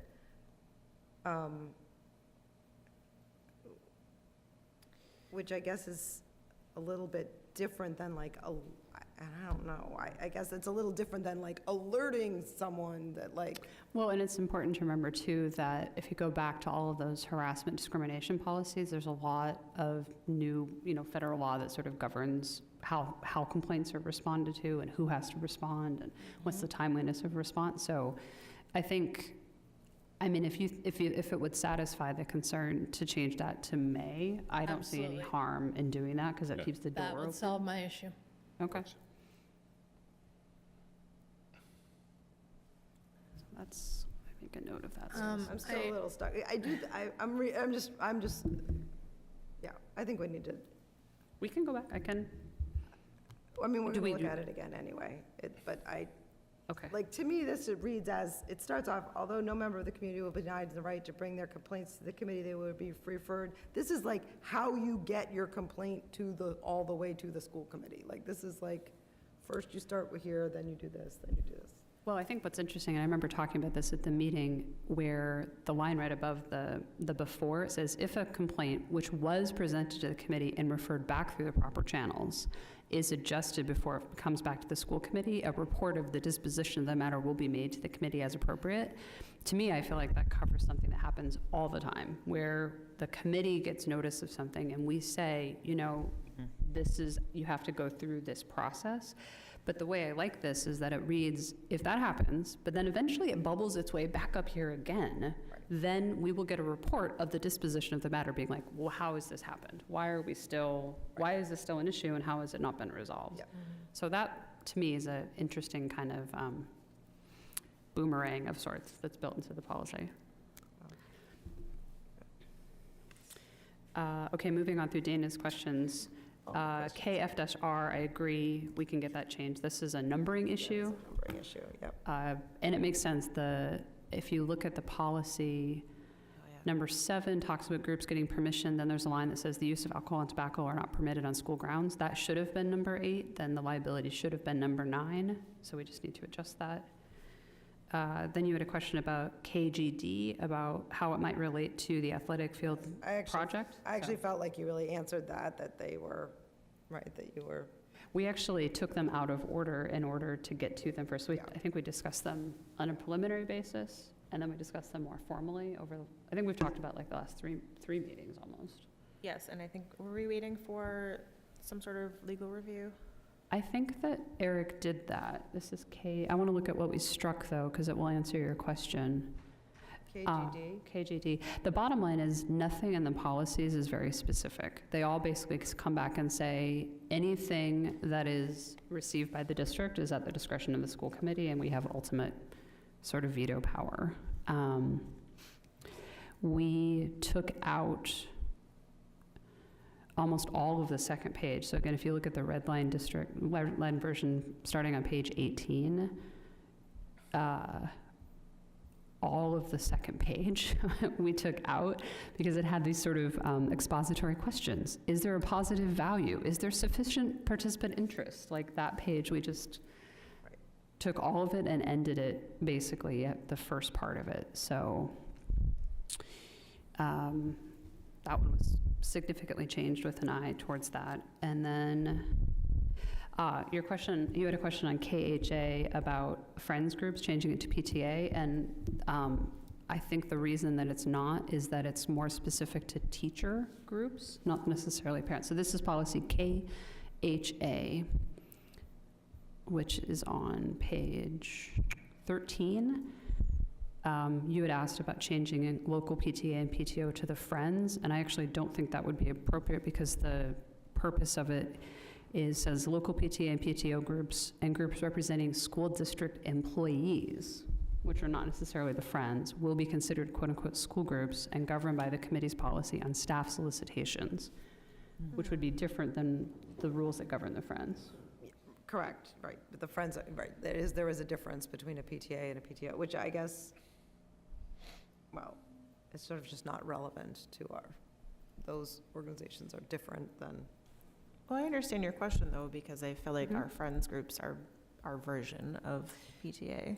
But they're not, there's a They're legal not. difference Yeah, between a we don't have a PTA, policy. yeah, They yes. just fundraise. I think they're And technically they do events. C3 nonprofits. Would we need, okay, so we wouldn't need to add anything about those groups? No, because I think it's specific to school district employees and school groups. Okay. Right, but we don't have a Oh, PTA. Mm-mm, we don't, So but we might at some point in the future.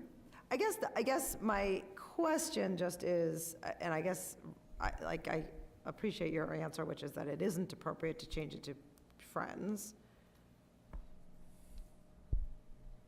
But this isn't really a relevant policy to our district. Like, we don't have those. I mean, this part of it, this Well, only for that last part, but I This line.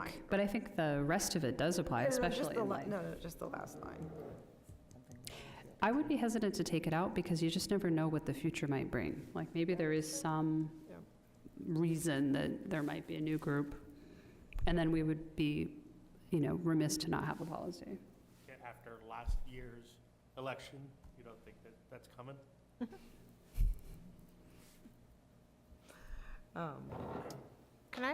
Where do school groups appear in this, other than just saying? I'm PTA? sorry, where are you? Looking at the last paragraph, they were talking about PTA, PTO groups, and groups representing school district employees will be considered school groups. But it doesn't refer to school groups anywhere else in the policy. I think if you go back, that's a cross-reference. I'd have to look at the G section. Oh, I see, okay. got See, I think it's going to cross-reference back to GBEBC. Wow, that's hard to say. Staff gifts and solicitations. Yeah, okay, that makes sense. I think that's why it's there as a cross-reference. We can go back and look at G, which I think has already been adopted, if I'm not totally out of my mind. It's not awake yet, okay. Is everyone having fun in policy subcommittee?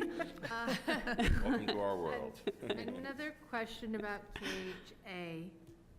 Sorry. Which one? I know at Which the one? middle school, they do that wrapping paper fundraiser. You said DH?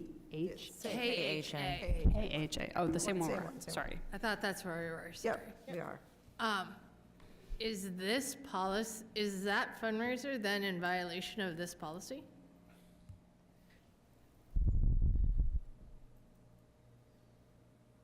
No, because it's for the school. And it's not commercial. I guess it's a commercial product. It is a fundraising Fundraising activity. But it says place limits, not prohibit.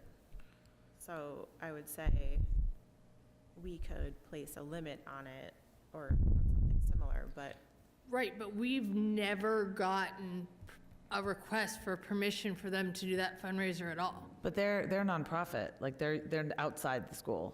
I mean, But the school benefits, the middle school. right, but we have doesn't. no jurisdiction over like who's on those committees, who's elected chair.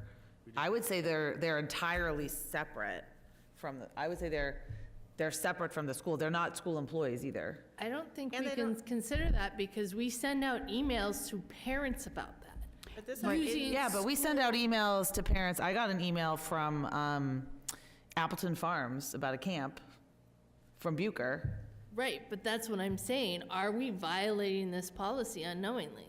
I think this Because is of referring fundraising? to in the schools. Like if someone set up a table in the school to sell wrapping paper to students. That's how I'm reading it. Excuse me, in the But to first Jen's line. point, they do, although my daughter did not bring it home, they give out the packets At school. at school, Well, I think the to be friend- fair. So I think the that's- friends groups do distribute their things through all the schools. Yeah. We have I like the just- Scholastic Book Fair too, that's another. Right. Yeah, I mean, I would just, Oh, the book fair is a fundraiser. And it's in the Yep. school and the students. and it is visit published in all, like, we get emails about it. Copper door, right? Yeah, I just want to make sure, like, we're not going to get burned Right, well. on stuff that we're already No, it's a doing. valid point. So this is, this is a policy that we currently do not have. Let me go back to the, I don't Right, think this so. is 'cause MASC. It's just, right. it's a best practice MASC. So, I mean, this conversation is really just to get clarity on what this policy means. Yeah. And then when it comes back to us, we can choose to adopt or not adopt this policy. Yeah, we could. No, I know, I just, like, this and another one were two that, like, bing, bing, binged for me. Because I could see people making the argument that some of the activities that we're currently doing at the school violate this policy. Right. But again, we don't have this policy yet, so they wouldn't be Right. policy. Right, we haven't. But we But you're don't, saying could. it's something we should think about if we're yeah, going to we don't adopt want to it. approve a policy that we're then just going to go and violate immediately.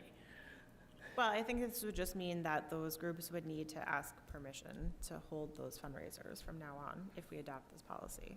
Looking at the bullets 1 and 2 in the second group, no direct solicitation of students or employees may take place without school committee permission, and same with the second one, without school school committee permission. So if we adopt this, we're just saying, we want those groups to come to us. But we need to make sure that It's clear. when we were, That's, that is clear, and do we want that? Do we want that? I- Well, and I think, Yeah, I'm not sure. you know, it's interesting because the sentence above it gives some discretion to the superintendent and the principals, may permit occasional commercial fundraising activities.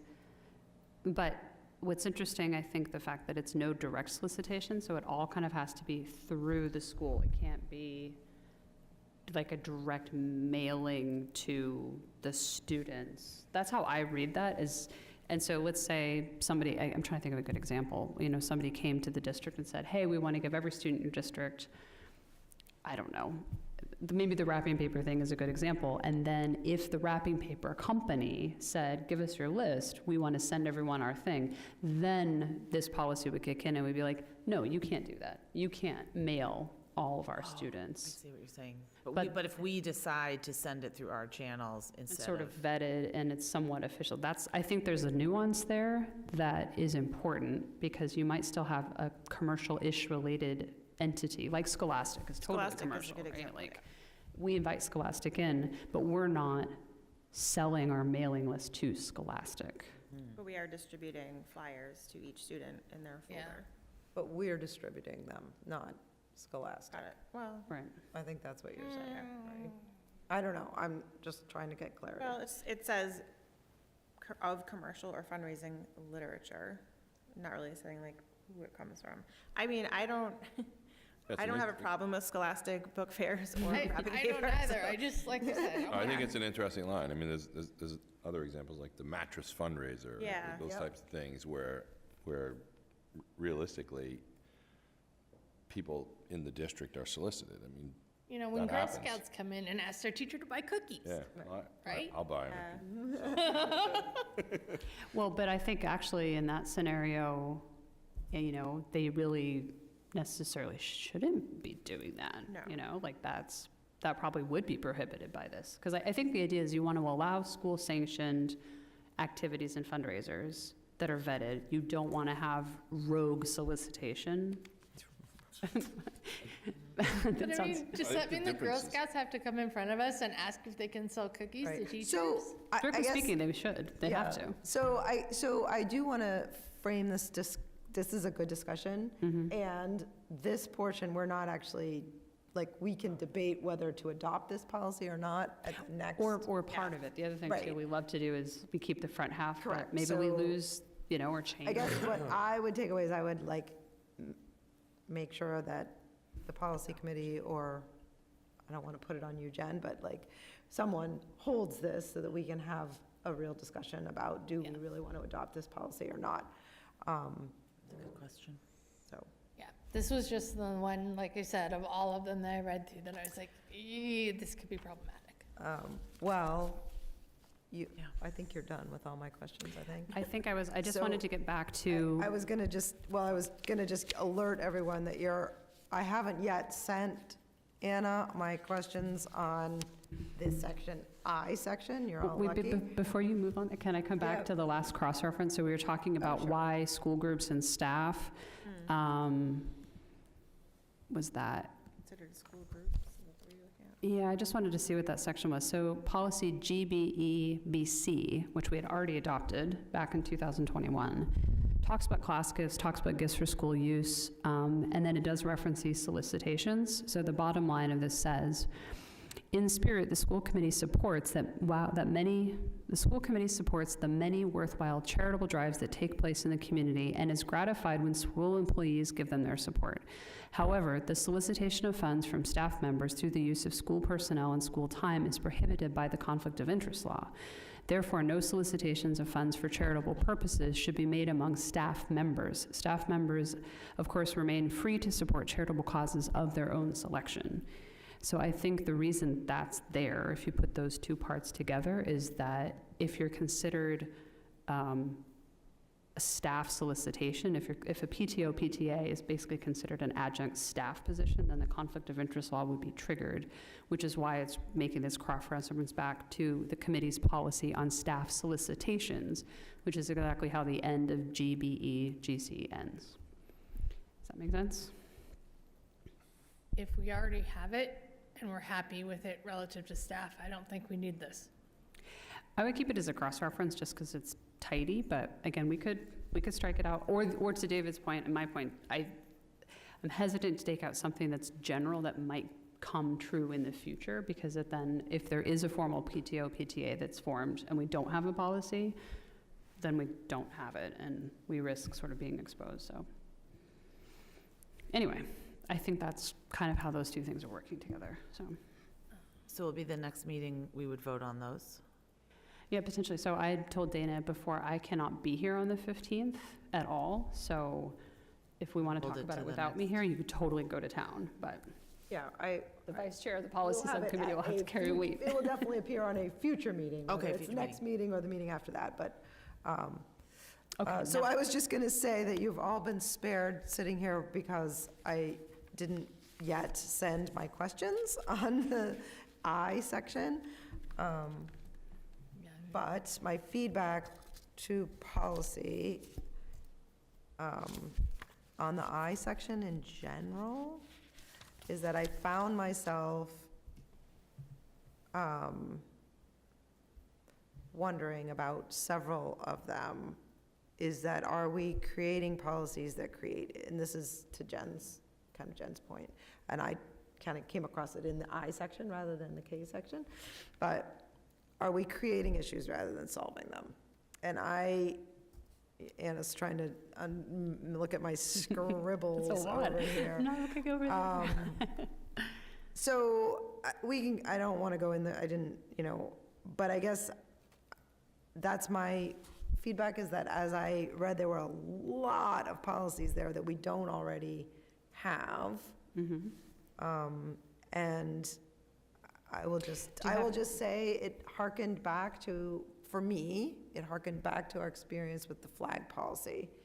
That I read a lot of these policies and I thought, these are creating something that I think we might be better served without. Do you have like a list that? Not yet, Okay. I have not completed, so I will, but not yet. Okay. So this might be, just as a cautionary tale, this might be a place, and Eric, again, jump in, a lot of this are required. There's a bunch of policies that we hadn't had that we needed to have, so some of what is being added is coming. State law. Yeah, it's coming from state law, so we were deficient in a lot of cases, so I wouldn't necessarily use the measure of we didn't have it before, therefore we don't need it now. I would say that's not always true. In some cases, there's policies that we have to have because of changes in the law, which is why the MASC is recommending. No, that so. may be, I will, and then we'll stop. I'll give you the one that I wrote strongly next to. It was IJ-R. Which is the reconsideration of instructional resources. What page is that on? 21.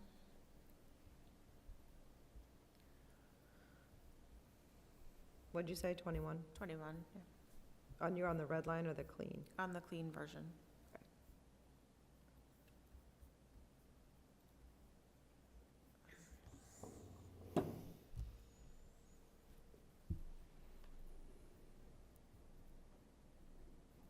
So the -R, again, is sort of the kind of regulation, like, it's not the main policy, it's a supplemental part of it.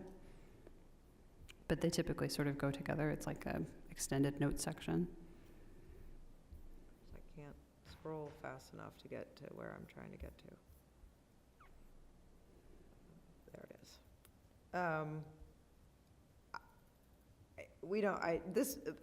I actually don't think we need to really delve into it too much, but I can just say this was an area that I sort of just thought, this is creating all of these sort of procedures about how to handle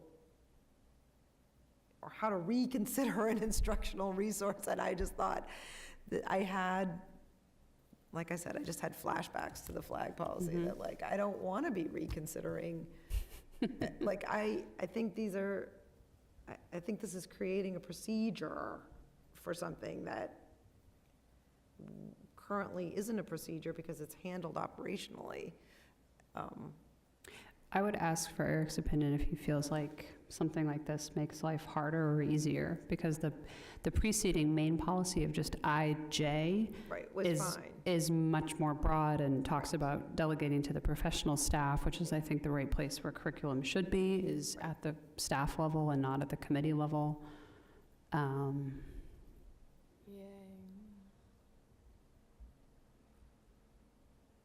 Like, I guess I just, I think you're setting the stage for people to come in and say, I don't like this book. book or a specific Yeah. lesson plan or a specific, that's how, It happens, I mean, we've had it happen several times this year already, Mm-hmm. just people coming and challenging a lesson or challenging a, right, an but it doesn't individual. end up here. right, it doesn't end up, we deal with it through, Right. through Well, the but it- curriculum, through, basically Jen and I will start a process of just reviewing it with the principal or going to the teachers. Yeah.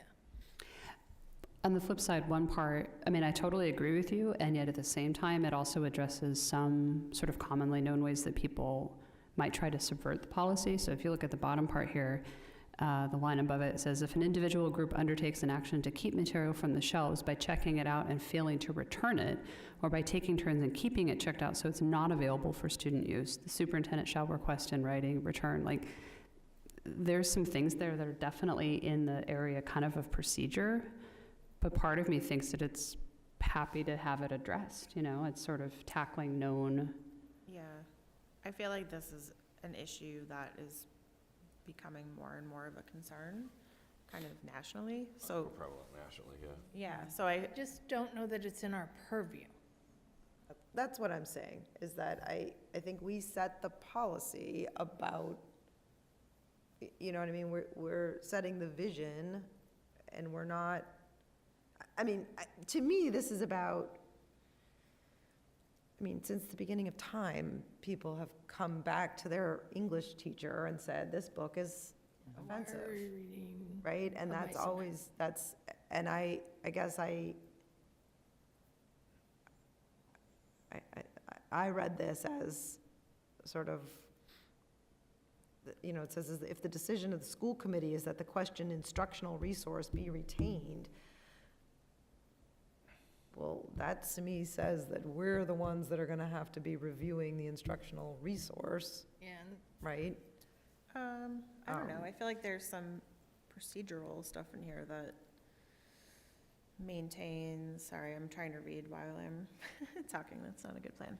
You could actually take that paragraph out and Yeah, we could let it change it. survive on its own, and then change the last paragraph to say the district, after the district has adopted new materials, that really puts it back in my hands. Yeah, you're talking about the last paragraph on page 21? Taking Right. it away, like, it says after the school committee I has would adopted. also delete the third from the bottom. Yeah, that's what we were That's what I talking was about. saying, That's yeah, what we were Oh, saying. I thought Yeah. you said last. Yeah, delete sorry, the are third we- from the bottom, that one. The one that decision starts with makes if the committee, decision? Yeah. And change the last one to say, after the district has adopted new materials. Right, Yeah. Yeah, I like that. because I guess at least our procedures are, it's not our procedures, maybe other school committees are different, but we are not actually adopting the new materials. You're not coming to us and saying, here's a new science book, please. Actually, we are. Well, we are, but we're not doing them individually on this. No, but whenever something new comes into the district, it is presented to us, at which point we do have discretion. But it's being presented to us by the professional staff, typically. Right. So if someone is coming in, I guess I'm just, you see what my concern is, right? Is that I don't want to take something that I see as an operational issue, like these are materials that are being used in the schools. You're not writing policy for a highly functioning school committee with a highly functioning No, right, you're writing, administration. no, you're writing policy for when things Correct. don't work, right? So Something that you're could happen. safeguarding all of the work that we're doing now. If you don't have anything in place to actually show, to protect all of this stuff, then you're leaving it up, like, it would take much more work, right? Again, I will refer back to our last election for the school committee. And I can see that happening in the future. If this entire committee turns over, we need to make sure that we're protected, so even if somebody wanted to come in and start questioning every single book that comes through the district, questioning everything new that comes in, they have more hoops that they have to jump through to actually get to that point, right? So we're creating a safety net. We can use this same scenario with the bullying policy, right? Assault is illegal.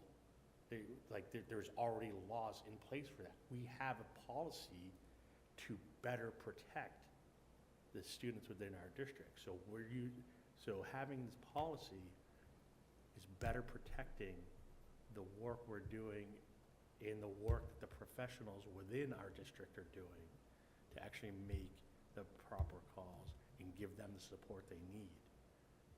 Not only for while we're sitting at this table, but more importantly for when we're not. I guess I mean, I'll take some time to think about it. I don't really see it the same. I'm actually just genuinely asking a question about this, but I don't think I see it exactly the same way that you're presenting it. I am a bit more cynical than you. I think if we, in this policy, I think if we change school committee in both cases to district, it's great. But I don't think outside groups should be able to bypass the teachers, bypass the superintendent, bypass the principals, and say, our students shouldn't read Of Mice and Men by John Steinbeck. I guess But it that was my happens concern. all the time. Right. It happens every day. It does, but by having this policy, we're saying that's okay. Correct. That's what she's saying, And what I I'm don't trying think to it is say. okay. I think the people who should be making the decisions about what the students are supposed to read are the teachers and the administrators. I totally agree, Like, but right now, when somebody writes to us or calls me and says, I don't like this book, our response is to go through, first talk with the teacher, and then you can speak with the principal. Well, it's and then interesting go that this through policy references the one we just talked about, which is the Correct, complaint right, policy, and right. it's kind of on purpose, so. Right. So I guess Yeah, I just don't want people to be able to bypass everything And and I just bring guess- it straight to us. Right, and I don't want to get too, I don't want to debate each other, I want to make sure, but to be honest, I don't really fully, I can tell I'm missing something in what David is saying, because I'm not really understanding how a different makeup of the school committee would change what Jen is saying, which is that the procedure, Right, if we said the district and not the school committee. right, the makeup of the school committee in Jen's scenario would be irrelevant. It would be irrelevant whether the school committee, what the political leanings of the school committee would be. Not necessarily. I mean, because when you think about, if you have a committee that's like, okay, what the teachers and administrators are doing is good, then you're fine. If you don't, and they say, no, we'll make the decision, we'll decide what goes in there, then you pull all that authority from the teachers and administrators. Right, but maybe I'm, and Well, but maybe it's I getting think- late, because my understanding is, what I'm hearing is David saying that, I think I'm hearing it, that Well, I think as a practical matter, the thing we all need to consider at all times and of all policies, we could, keep only the front end of it. We keep only IJ, we omit IJR, which does not specify. IJ by itself is broad and it defers to the professional staff. It does a lot of things. There is absolutely nothing that presents a new school committee at some point to say, like, you know what? We don't like that. And we are going to Correct. adopt a new IJ that says every curriculum decision and every book in the library must be approved by the school committee. There's nothing that stops anyone from writing that kind of policy. Right. It would be insane, and that would be the end of public schooling in Hamilton Wenham, and the teachers would all riot, and I would not blame them. But nothing stops a future committee from undoing all of this work, I hate to say it out loud, but that's true, right? So I think we have to look at, for the moment, what policy suits the needs of the district with the superintendent. You know, I think we often in policy come back to say to Eric, is having this policy going to make your job easier or harder? And I think this is a really good one to pose that, because on a high level, no, I don't think we should be the ones anywhere near this. But if it helps Eric have a policy as a backstop, then we should consider trying to find a way to keep it in there. If you, Eric, don't feel like you need that, and the first part of the policy gives you enough latitude to do your job, then that's what we hire Eric to do, right? So I think, to me, I would, and there are some policies that we specifically kept in various sections for exactly that reason. Maybe we don't really need it, maybe it's a bit redundant, but if it gives Eric a bright line to say, well, this policy says X, Y, Z, and that helps him do his job, then it's worth keeping. But if this is going to make it harder, so I guess, Eric, to some degree, I would welcome your thoughts about whether or not you want this, because you're the one who's here right now. I do think it should, anything like that should be funneled at least through my office. I mean, a principal may get it before me, but realistically, I would expect the principal to manage that with their staff. Okay, go find out from the staff, get the perspective. I mean, I do get things every once in a while, and first place I go, because I do feel comfortable going to the teachers directly, I go directly to teachers and say, help me understand this, because I'm trying to explain this to somebody else outside of the school district, so. It would make sense, because realistically, I forget who just said it, that people will be coming here over and over and over and over. Yeah, that's what I want to avoid. Yeah. I think if you go with the word district, you'll cover yourself a little bit better and just knock that paragraph out. Which paragraph specifically? We were talking about where am I, the third one? If the decision of the school If the decision, it's the 7th paragraph down. Yeah, just switch school committee to district. Yeah, and then after the district has adopted in the last paragraph. Right. And again, we're not voting on this tonight, so. No, you but know, it's good these to be are- reminded of right, these are- potential, you know, as we get closer to the vote. I'm just making a note here. So the proposal potentially is to change anytime it says committee to district, with the idea that, again, if you look at the cross-reference, at some point, let's say it runs to the end, and the decision of Eric is, no, we're going to keep that book. Someone could always then complain to us about Eric's decision, and then ultimately we might have to decide. But again, you know, if we're at that level of dysfunction as a district, we would have huge problems. You know, like we can't be refereeing these kinds of things. So, okay, what else, Dana? Or Oh, no, anyone else? I mean, I will ask more questions, but I feel like I think that was my general, just as I have a generalized concern, and that was an example that, you know, some of these, like, it's a lot of new policies, and I was a little bit concerned that some of them are. And they deal with complicated things. It's the Yeah. It's the instructional part. I mean, this is, the policy that's already in effect here is the religious observances policy, right? We took that one out of order. This is where all of the controversies, this and J section are going to be our controversial section, so. Can I ask one more question about KA? I know we're going all the way back to K. Do we have to put anything in there about conflict of interest laws? I don't think so, because it's state law. I think it trumps everything. Right, but I don't know if this affects teachers in the district, but like as a university professor, I can't bring certain volunteer opportunities into my school because it's a conflict of interest issue. Well, I think they're considered public employees. I mean, they would be, Right, so do we need to put a statement in here that says, you know, as long as it doesn't violate the conflict of interest policy, we're gonna do all this? I personally don't think so, because it's basically just, you know, state law always supersedes, so it's sort of like, Okay. you could say that about every policy, like, Yeah, I would say that would then have to go into every policy, almost everyone. I would hope that that would be, like Anna said, just a state law. Well, but there are policies where we cite state law. Yeah. So I didn't know if we should cite it here. This is sort of the goals one, right? The beginning? In order to maintain productive relationships, committed to sustaining, community advocacy, volunteer programs that provide mutually enriching experiences,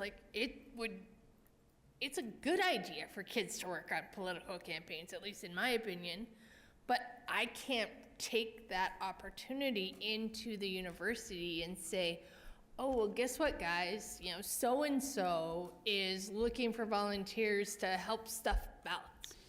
Or, or send out mailings, because that's a violation of conflict of interest. I kind of feel like that is covered by the state law and by sort of, employee policies. I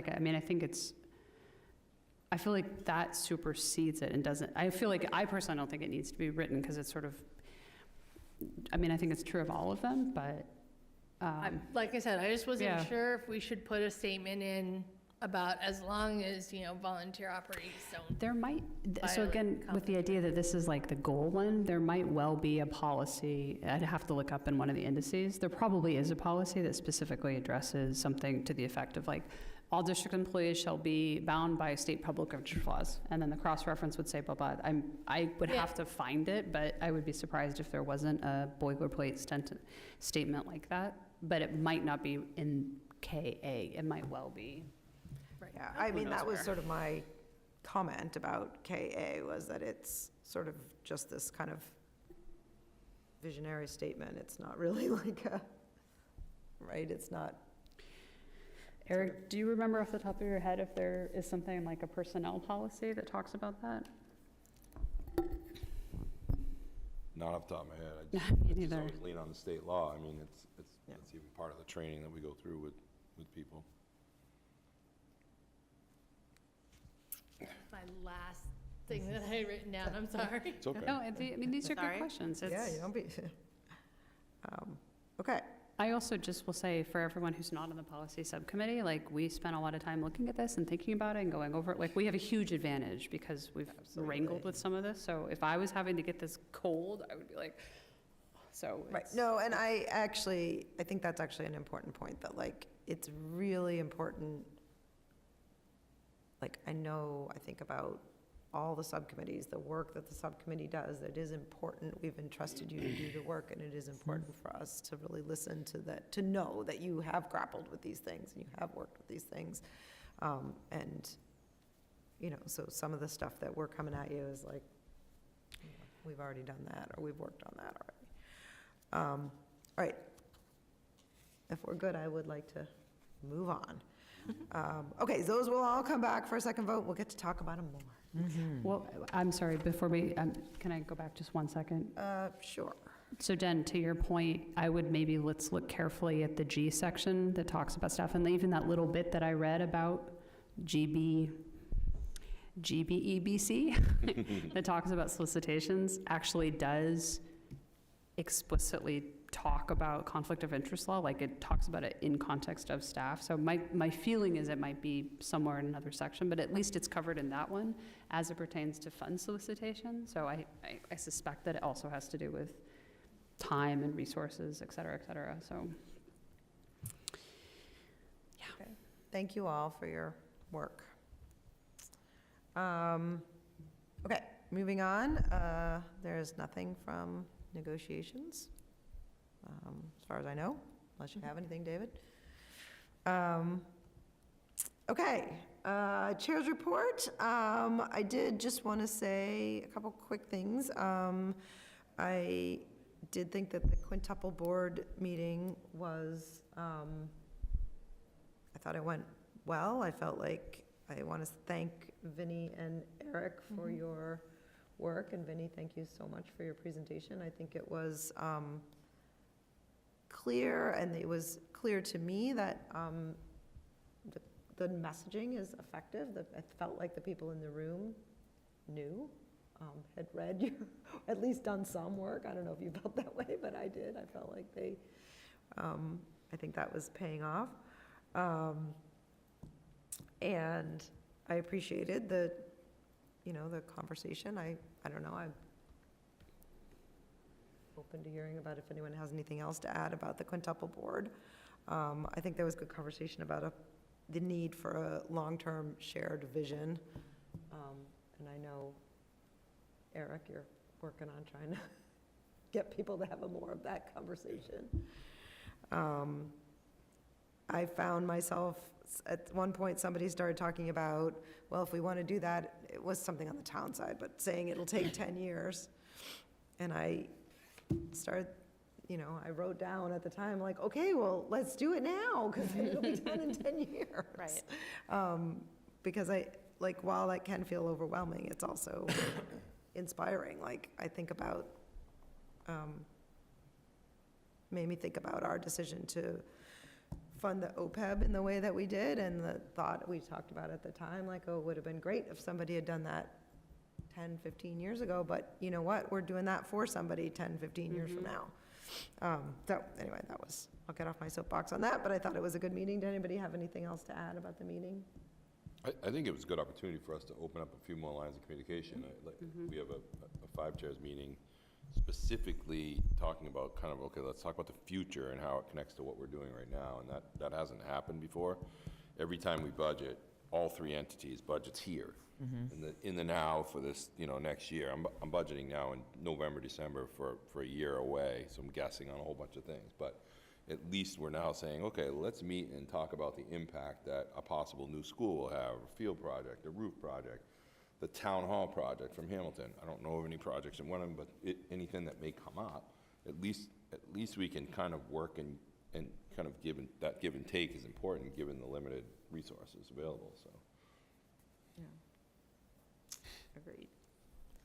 Yep. I thought there were a couple moments where I think it was really good for all of those people assembled to see how much detail we put into our budget. And there were a couple moments in particular where I think there is information available and resources available that people are not aware of, right? And I think Julia at one point made a comment, well, this does exist, this data does exist. I made a comment about the annual report existing. And I think the takeaway there is that the group of people at that table are much more vested than most people in the community. They're actually paying a lot more attention, and even amongst that group, there's a lack of understanding of like, oh, we actually do that. And like Vinny actually does do a 5-year trend and a 10-year trend. And if you watch every school committee meeting and play adjunct school committee, you would know that.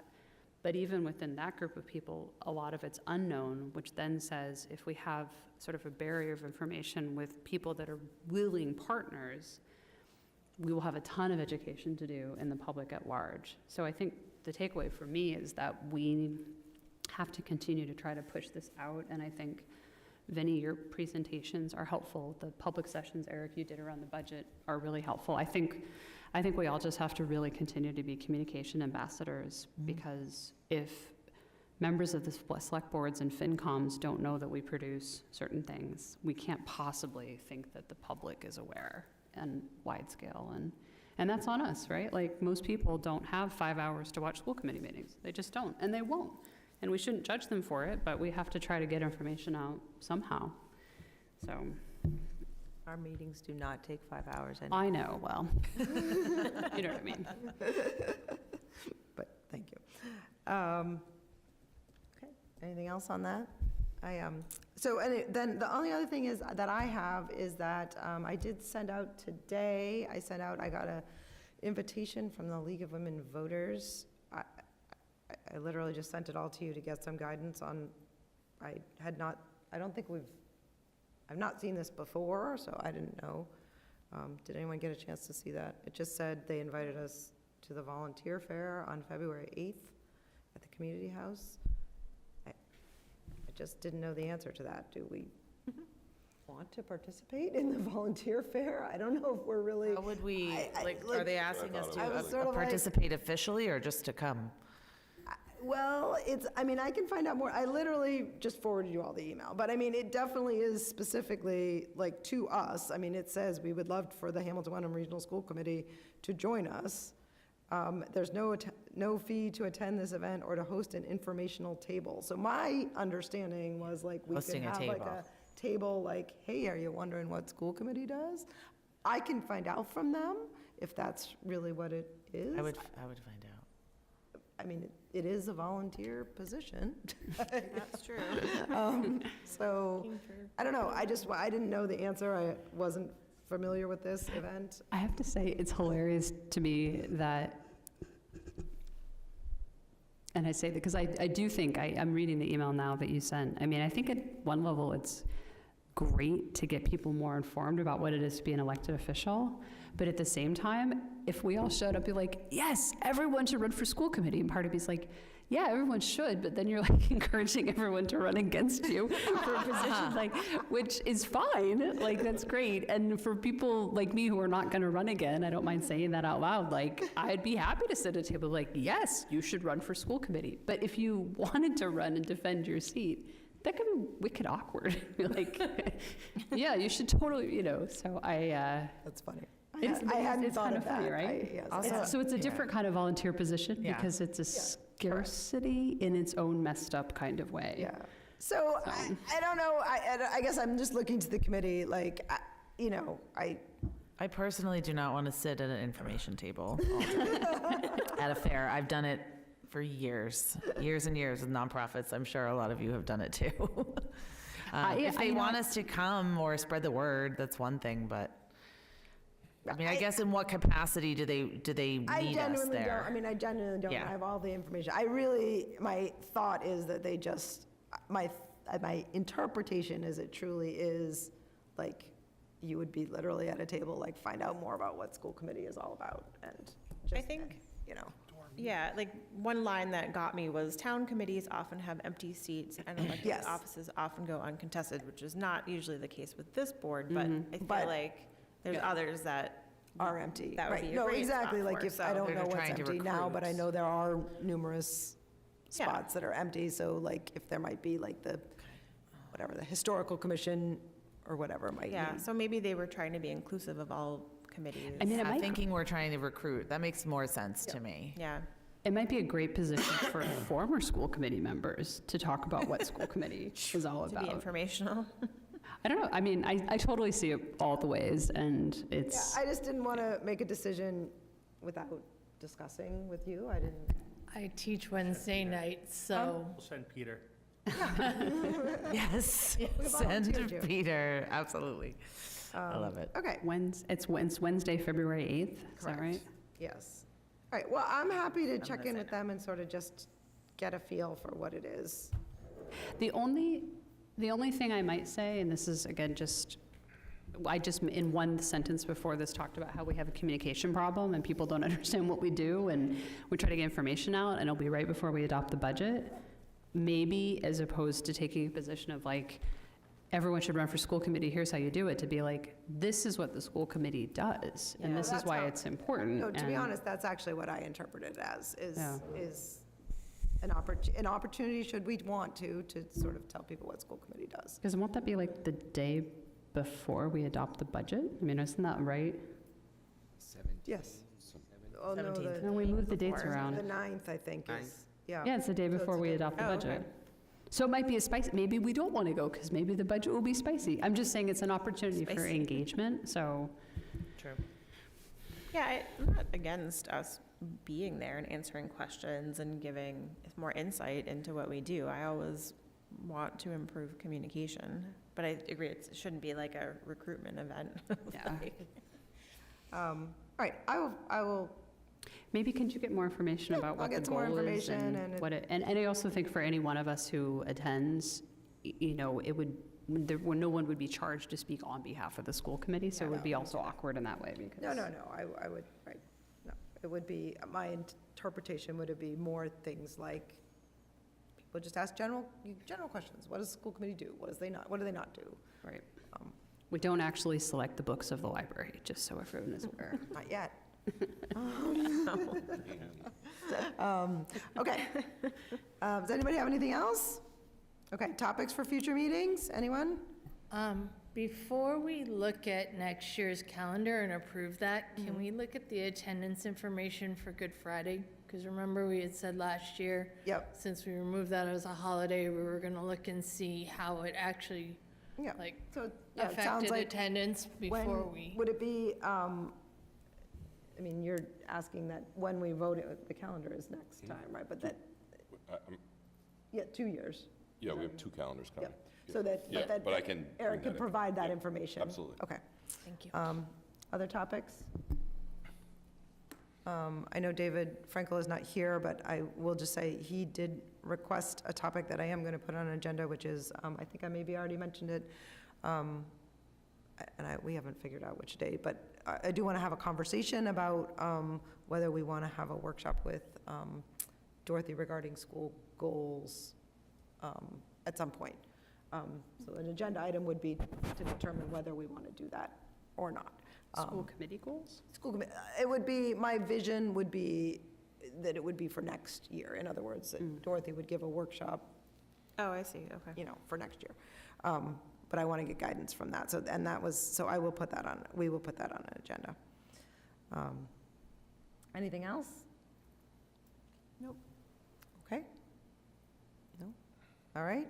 Looks like we're ready for a motion. I move that we adjourn the Hamilton Wenham Regional School Committee at 9:16 PM. Second. Second by Julia Campbell. All those in favor? It is unanimous of the 6 members present, and we are adjourned.